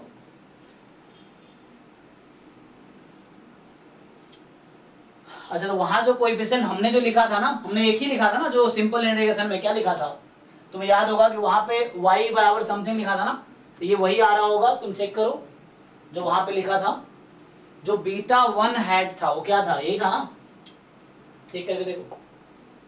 सो समेशन यहाँ पे आ जाएगा, समेशन ये कैंसिल हो गया, सिंप्लीफाई हो गया, ये आ जाएगा एक्स आई माइनस एक्स बार का होल स्क्वायर, और ये भी ऐसे ही है,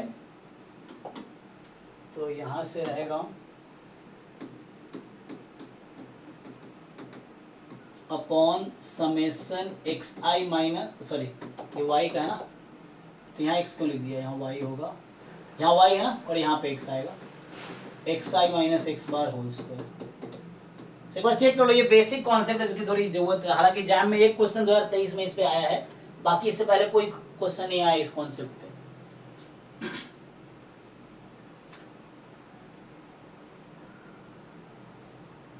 तो हमने जो सिंपल लिनियर रिग्रेशन अभी आगे लिखा था ना, वो इसी फॉर्म का ना, ये तो हमने जो लिखा था ना, beta not plus beta 1x, तो ये उसी फॉर्म का है। तो यहाँ कहीं ना कहीं ये जो फॉर्म आती है, ये क्या आती है? a प्लस, इसको अगर b के टर्म में जो हम b वहां यूज कर रहे थे अभी, bxy क्या लिखेंगे इसको? byx, ये था ना, और यहाँ क्या आ जाएगा? c plus bxy time y, check कर लो।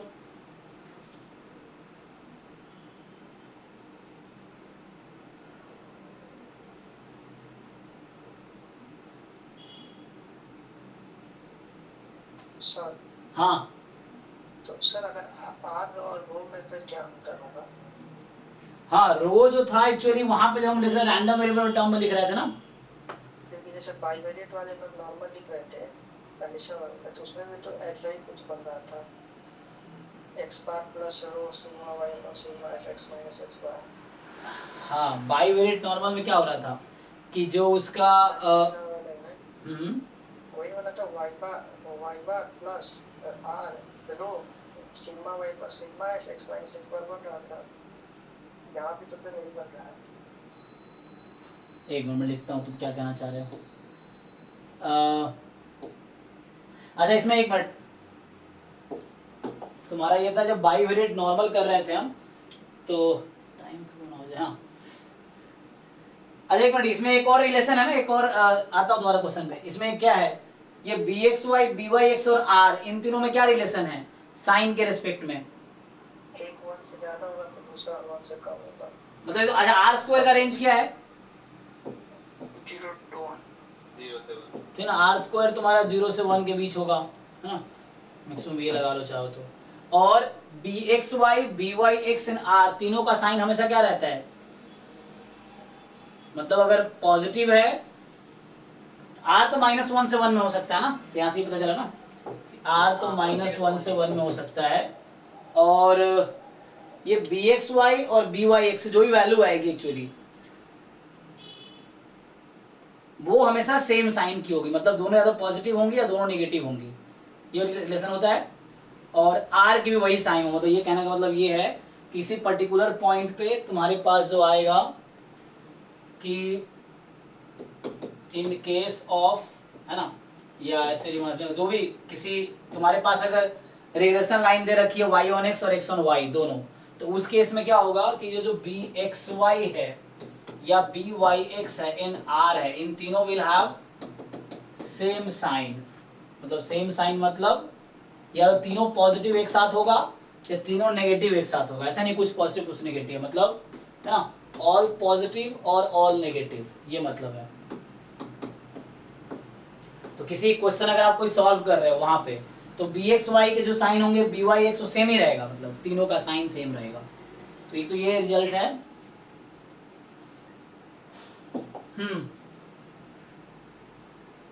हाँ भाई आदित्य तुम बताओ क्या कह रहे थे? मैं जब हम लोग डिस्कस कर रहे थे क्या बाइवेरिएट नॉर्मल, हाँ जैसे कोई भी एक स्टैंडर्ड बाइवेरिएट μ1 μ2, चलो सिग्मा 1 सिग्मा 2 रो, हाँ। इसका कंडीशनल y गिवन x का हमने डिस्ट्रीब्यूशन, तो जब हम कंडीशनल, अच्छा y गिवन x का जो डिस्ट्रीब्यूशन लिख रहे थे, तो यहाँ रैंडम वेरिएबल है, वहाँ डेटा पॉइंट्स हैं, वो ध्यान रखना है तुम्हें। तो नॉर्मल, हाँ ये नॉर्मल था μ2 plus rho sigma y by sigma x, मतलब हाँ sigma 2 by sigma 1 x minus μ1, ये भी तो फिर वही sorry x minus given x होगा ना, तो ठीक है हाँ। तो फिर ये भी तो वही बन रहा है। और यहाँ से क्या आएगा, आगे क्या है? सर इसका तो प्रूफ ही ऐसे होता है कि ये रिग्रेशन लाइन, तो वही तो है, इसी का जब एक्सपेक्टेशन ले लो, रिग्रेशन लाइन का डेफिनेशन यही तो था।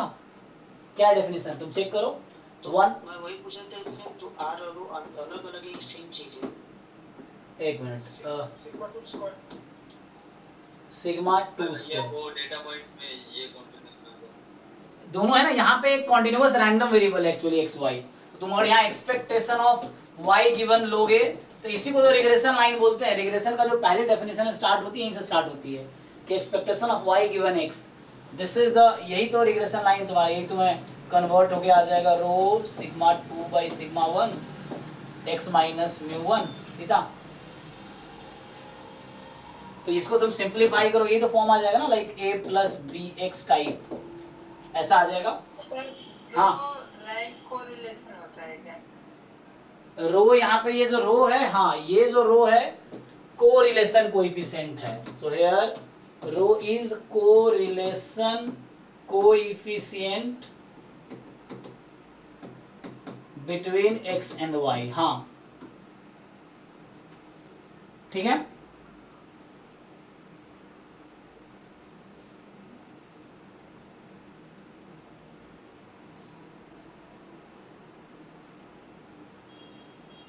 तो आर अलग अलग क्या है, तुम ये कहना चाहिए इसको अगर सिंप्लीफाई करेंगे तो क्या बनेगा, जरा देखो तुम इसको सिंप्लीफाई करो, rho sigma 2 by sigma 1, rho क्या तुम्हारा कोऑर्डिनेशन कोएफिशिएंट, इसको क्या लिखोगे, covariance of X Y upon, क्या लिखेंगे इसको, और यहाँ पे क्या है, तो अलग कहाँ बन रहा है, सेम ही तो बन रहा है, लेकिन वो डेटा पॉइंट के टर्म में है और ये रैंडम वेरिएबल के टर्म में, देखो सेम नहीं आया। ये क्या है, सिग्मा 1 क्या है, तो ये मैं क्या निकाल रहा हूँ, ये जो b है ये तो निकाल रहा हूँ, b की वैल्यू यही तो आएगी, तो ये जो b है b की वैल्यू निकाल रहा हूँ मैं, तो b की जो वैल्यू आई है कंपेयर करके वो क्या आई है, covariance of X Y upon variance of x, ये आई है, यही तो है, तो अलग है, यही है। तो यहाँ पे रैंडम वेरिएबल है एक्चुअली, और वहां पे data point, definition data point के टर्म में इसका डेफिनेशन लिखूंगा मैं कोवेरिएंस का, जैसे डेटा पॉइंट के टर्म में जब हम इसको मैं लिखता हूँ कोवेरिएंस ऑफ x, y, तो ये आएगा 1/n summation xi yi minus x bar y बार, ये है, ये डेटा पॉइंट के टर्म्स में मेरे पास n पॉइंट्स हैं, इस तरीके से होगा।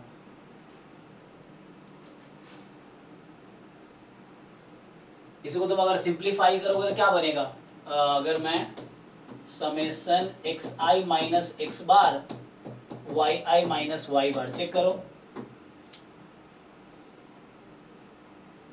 ये आएगा ना, तो ये डेटा पॉइंट के टर्म में इसका डेफिनेशन है, मतलब इस तरह से डिफाइन करें, हमारे पास पॉइंट्स दे रखा है, जैसे मैं वेरिएंस ऑफ एक्स लिखा है अभी यहाँ पे, तो वो मैंने ये यहाँ पे आएगा summation X I minus X bar whole square I from 1 to n। तो ये जो हमारे पास पॉइंट्स हैं, so like x1 y1 and xn yn, they are, ठीक है, n डेटा पॉइंट्स। तो इसके लिए कैसे डिफाइन करोगे तुम वेरिएंस x वेरिएंस y, बाकी तुम्हें तो ये एक्चुअली नोटेशन बदलना पड़ेगा, जैसे x बार यहाँ पे मैं ex लिख दूंगा, लेकिन मीनिंग मेरा x बार से है एक्चुअली। तो ये जस्ट याद रखने के लिए ये नोटेशन, अदरवाइज तुम्हें इसी के टर्म में याद रखना पड़ेगा, तो वैसे लिख देता हूं मैं।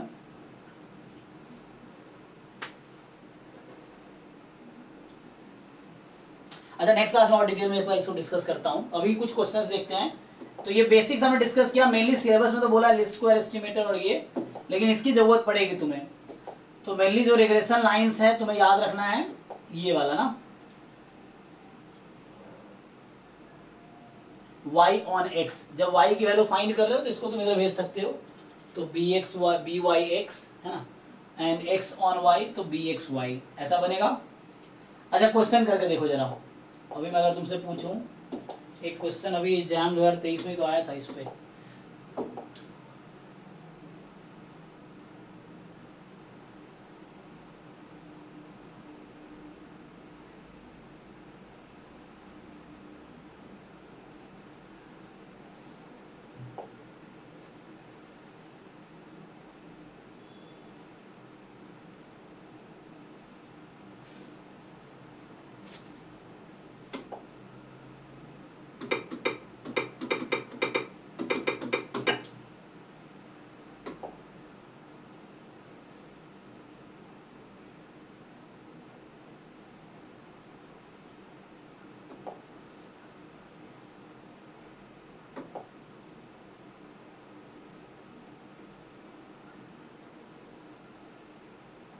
ये एग्जाम 2023 का एक क्वेश्चन है। इस तरह क्वेश्चन पहली बार आया है, इससे पहले इस कॉन्सेप्ट पे क्वेश्चन नहीं आया एग्जाम में। तो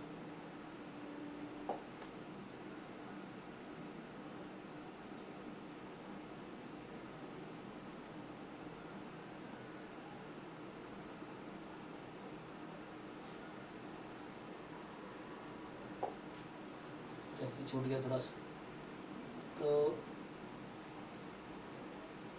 दोबारा बताता हूँ।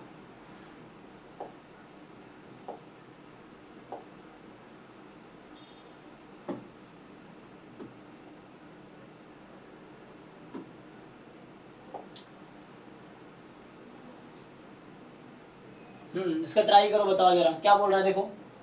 तो ये क्वेश्चन है कि based on 10 data points x1 y1 x2 y2 x10 y10 variable xy, the simple linear regression lines of a y on x। तो y on x की जो लाइन है वो है 2y minus x is equal to 8, right, and x on y की जो line है वो है तुम्हारा y minus x is equal to -3। तो इसको किस फॉर्म में लिखोगे, यहाँ तुम किसकी वैल्यू निकालोगे, x की या y की? y on x है तो y की वैल्यू निकालेंगे, क्या आएगी 1/2 x plus 4, और यहाँ पे x on y है तो x की वैल्यू निकालेंगे y के टर्म में, कितना आएगा y plus 3। ओके, अब क्वेश्चन क्या पूछा है तुमसे कि x बार दे रखा, y बार ये है, which of the following is true, पहला समेशन xi। तो तुम्हें पता है कि इन दोनों का इंटरसेक्शन पॉइंट क्या होगा,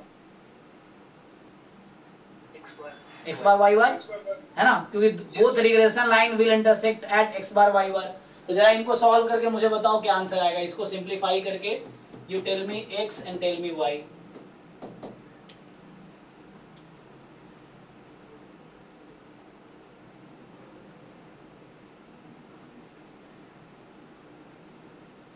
So x is equals to 2, y is equals to 5. नहीं, ये आएगा, चेक करो बाकी लोग, सेटिस्फाई कर रहा है तुम्हारा? 11 आएगा। Oh, sorry, वो -3 दिया आपने, सर। हाँ, इक्वल टू -3।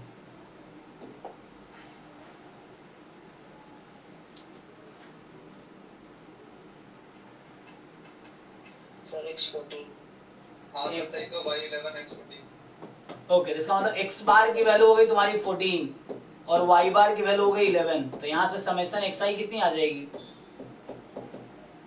Sir 140 14n। हाँ, और समेशन yi 110, तो सर a भी ट्रू b भी ट्रू। 11n, n तो 10 दे रखा है क्वेश्चन में, n की वैल्यू 10 है, तो ये 140 और ये 110, तो ठीक है, ये ओके है। What about c? सर ये वो अड़ रहा है रो ही। थोड़ा सा, एक बार उसको रीड करोगे? एक मिनट, सी ऑप्शन में, हाँ अच्छा, तुम्हें लग रहा है ये आ रहा है xi minus x bar into में yi है। ये वही टर्म है सर एक्चुअली में, है ना, उसको ऐसे लिख सकते हैं। हाँ, सिंप्लीफाई करोगे तो ऐसे ही आ जाएगा। हाँ देखो, इसको अगर थोड़ा सा मैं मॉडिफाई करूं न्यूमरेटर को, तो न्यूमरेटर क्या बना रहा है? समेशन मल्टीप्लाई कर दो, तो xi yi minus summation x bar into Y, x बार बाहर करो, समेशन xi, तो ये n x बार y बार बनाएगा न्यूमरेटर। एंड डिनोमिनेटर तो देखो ये वेरी, अगर n से मैं डिवाइड कर दूं, हाँ वेरिएंस ये x का और y का। हाँ, n से अगर डिवाइड, n नहीं है, n से तो मल्टीप्लाई डिवाइड कर लो पहले, मतलब एक्चुअली वहाँ 1/n आता है, अगर वेरिएंस एक्चुअली बोलोगे तो 1/n है यहाँ पे, यहाँ पे ये मतलब। रिलेशन कोएफिशिएंट का डाल दिया आपने। हाँ हाँ, यही एक तरह से। कोएफिशिएंट कोएफिशिएंट तो कोरिलेशन कोएफिशिएंट क्या आएगा? लेकिन सर वो रो स्क्वायर इक्वल टू 1/2 है, जैसे यहाँ माइनस है। यहाँ से चेक करो, जैसे bxy क्या है यहाँ पे, x ऑन y जो था, तो ये 1 है, 1 ही है ना। x और y, हाँ। byx y ऑन x 1/2 1/2, तो दोनों का प्रोडक्ट कितना हो गया? bxy इंटू byx 1/2 1/2, और यहाँ से अगर तुम सिंप्लीफाई करो तो ये प्रोडक्ट किसके इक्वल होता है? आर स्क्वायर के। r स्क्वायर, ये सर आर स्क्वायर 1/2, तो आर की वैल्यू क्या होगी?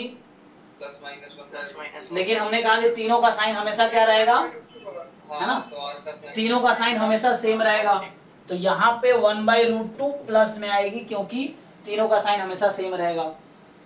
तो इसको सिंप्लीफाई करो तो वही चीज है ना, रूट अंडर, तुम इसको n से मल्टीप्लाई करके तुम चेक कर सकते हो, वेरिएंस x वेरिएंस y है, तो summation xi minus x bar whole square i from 1 to n root under summation yi minus y bar whole square, है ना। 1/n से डिवाइड कर दोगे तो तुम्हें दिख जाएगा ये कोवेरिएंस अपॉन, है ना, इस तरह से वेरिएंस x वेरिएंस y है, तो मतलब ये कोरिलेशन कोएफिशिएंट ही आ जाएगा।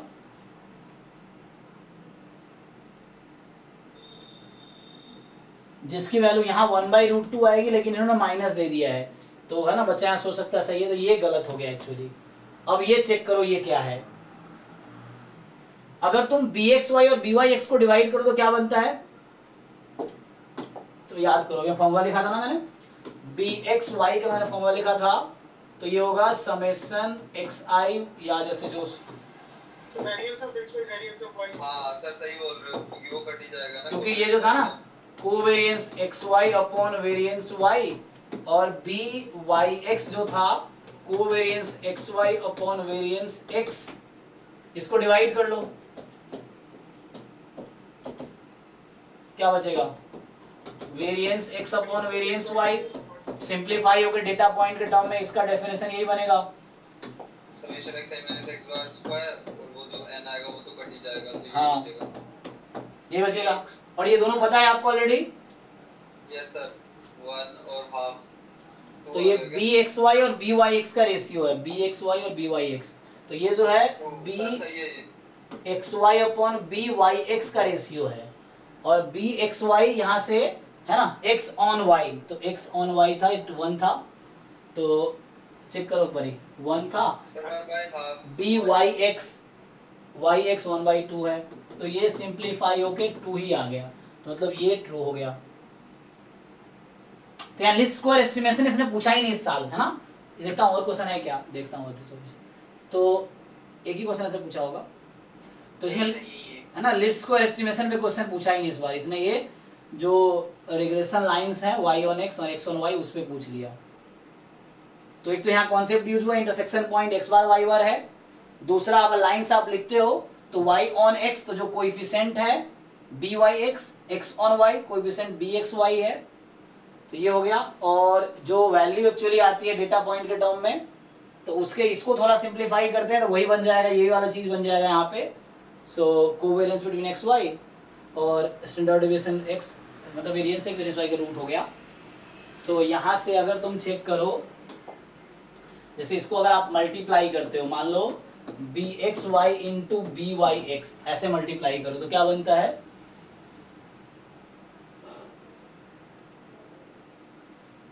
कोवेरिएंस एक्स वाई का whole square upon variance X variance Y, है ना। और ये किसके इक्वल है, आर स्क्वायर के ना। तो यहाँ से आर की वैल्यू जो बता रहा था, आर की वैल्यू तो रूट ले लेंगे, तो ये covariance X Y upon root under variance X variance Y, ये आ गया। तो यही हमारे पास था, जो सी ऑप्शन है यही था ना, वो ये था एक्चुअली जो सी ऑप्शन बना रखा है।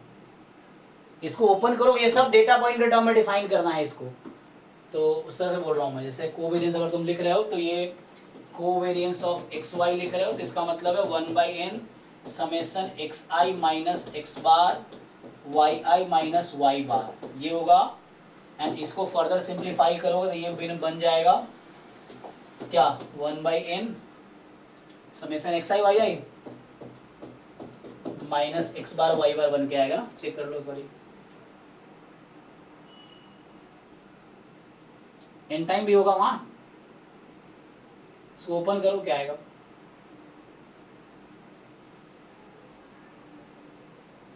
क्योंकि जब इसको इससे मल्टीप्लाई करोगे समेशन एक्स आई वाई आई, इसको इससे करोगे तो एन एक्स बार वाई बार माइनस में, यहाँ एन एक्स बार वाई बार माइनस में, फिर प्लस में एक्स बार वाई वाई बार, तो 2 बार माइनस में 1 बार प्लस में, तो एक कट गया तो एक बचेगा, ये आएगा, ठीक है ना। सेम थिंग जो वेरिएंस ऑफ एक्स हम लोग यहाँ लिख रहे हैं, ये 1/n summation X I minus X बार का होल स्क्वायर है, ये फॉर्मूला है। इसको सिंप्लीफाई करोगे तो आएगा 1/n summation X I square minus क्या आएगा, आई थिंक आएगा n X bar square. Check करो, ओपन करो इसको, तो a square plus B square minus 2ab, a square तो ये आ गया, 1/n बाहर है, b स्क्वायर तो n x बार स्क्वायर हो जाएगा, ठीक है। और जब 2ab लिखोगे 2n x बार माइनस में आएगा, ये n नहीं आएगा ना अभी, चेक करो यहाँ n कटेगा ना सर, n कैंसिल हो जाएगा, तो ये x बार स्क्वायर बचेगा जस्ट। n अगर बाहर है तो ना उस तरह से रहेगा, देख लो एक बार।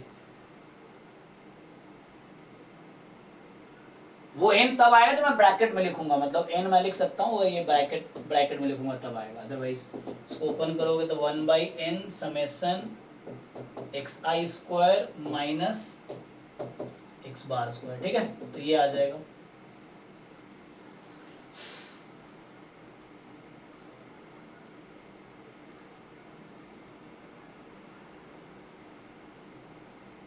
ओके, वैसे वेरिएंस y का आ जाएगा, चेक कर लो। तो ये क्वेश्चंस अभी नेक्स्ट क्लास में, टाइम तो आज निकल गया होगा, तो कल क्या करते हैं, जो कॉन्फिडेंस, अच्छा थ्योरी तो हो ही गया ना, तो कॉन्फिडेंस इंटरवल हो गया, या जैसे रिग्रेशन के जितने क्वेश्चंस हैं, या मान लो अब तो एस्टिमेशन, तो एक बार असाइनमेंट तुम लोग ट्राई करके आओ, कल डिस्कस करते हैं या कल क्वेश्चंस करते हैं इस पे। तो अभी क्योंकि थ्योरीज देखो, जब तक प्रॉब्लम सॉल्व नहीं करोगे थ्योरीज क्लियर नहीं होंगी, तो जितने प्रॉब्लम सॉल्व करोगे उतने क्रिएटिविटी बढ़ती जाएगी। चाहिए अभी और क्वेश्चन कर सकते हैं हम लोग, लेकिन कल करेंगे। तो इसमें क्या है कि ये टॉपिक और हमने थ्योरीज कर लिया है, तो आप असाइनमेंट जो भी एस्टिमेशन के 2 PYQ मैं एक बार भेज दूंगा ग्रुप में, तो एस्टिमेशन के जो 2 असाइनमेंट होंगे, गेट का एग्जाम का, पहले वो कोशिश करो कल तक कंप्लीट कर लो। एस्टिमेशन कॉन्फिडेंस लेवल का कुछ लोगों ने करके ना, जैसे एकता ने कर लिया था, बाकी और भी लोग कंप्लीट करो।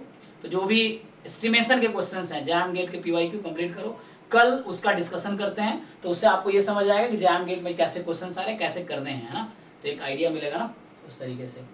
तो कल हम इसका डिस्कशन रखते हैं और इसको कंप्लीट करते हैं 1-2 दिन में, कल परसों 2 दिन 3 दिन जब तक चलेगा डाउट आपके एस्टिमेशन के टॉपिक्स का, वो करेंगे।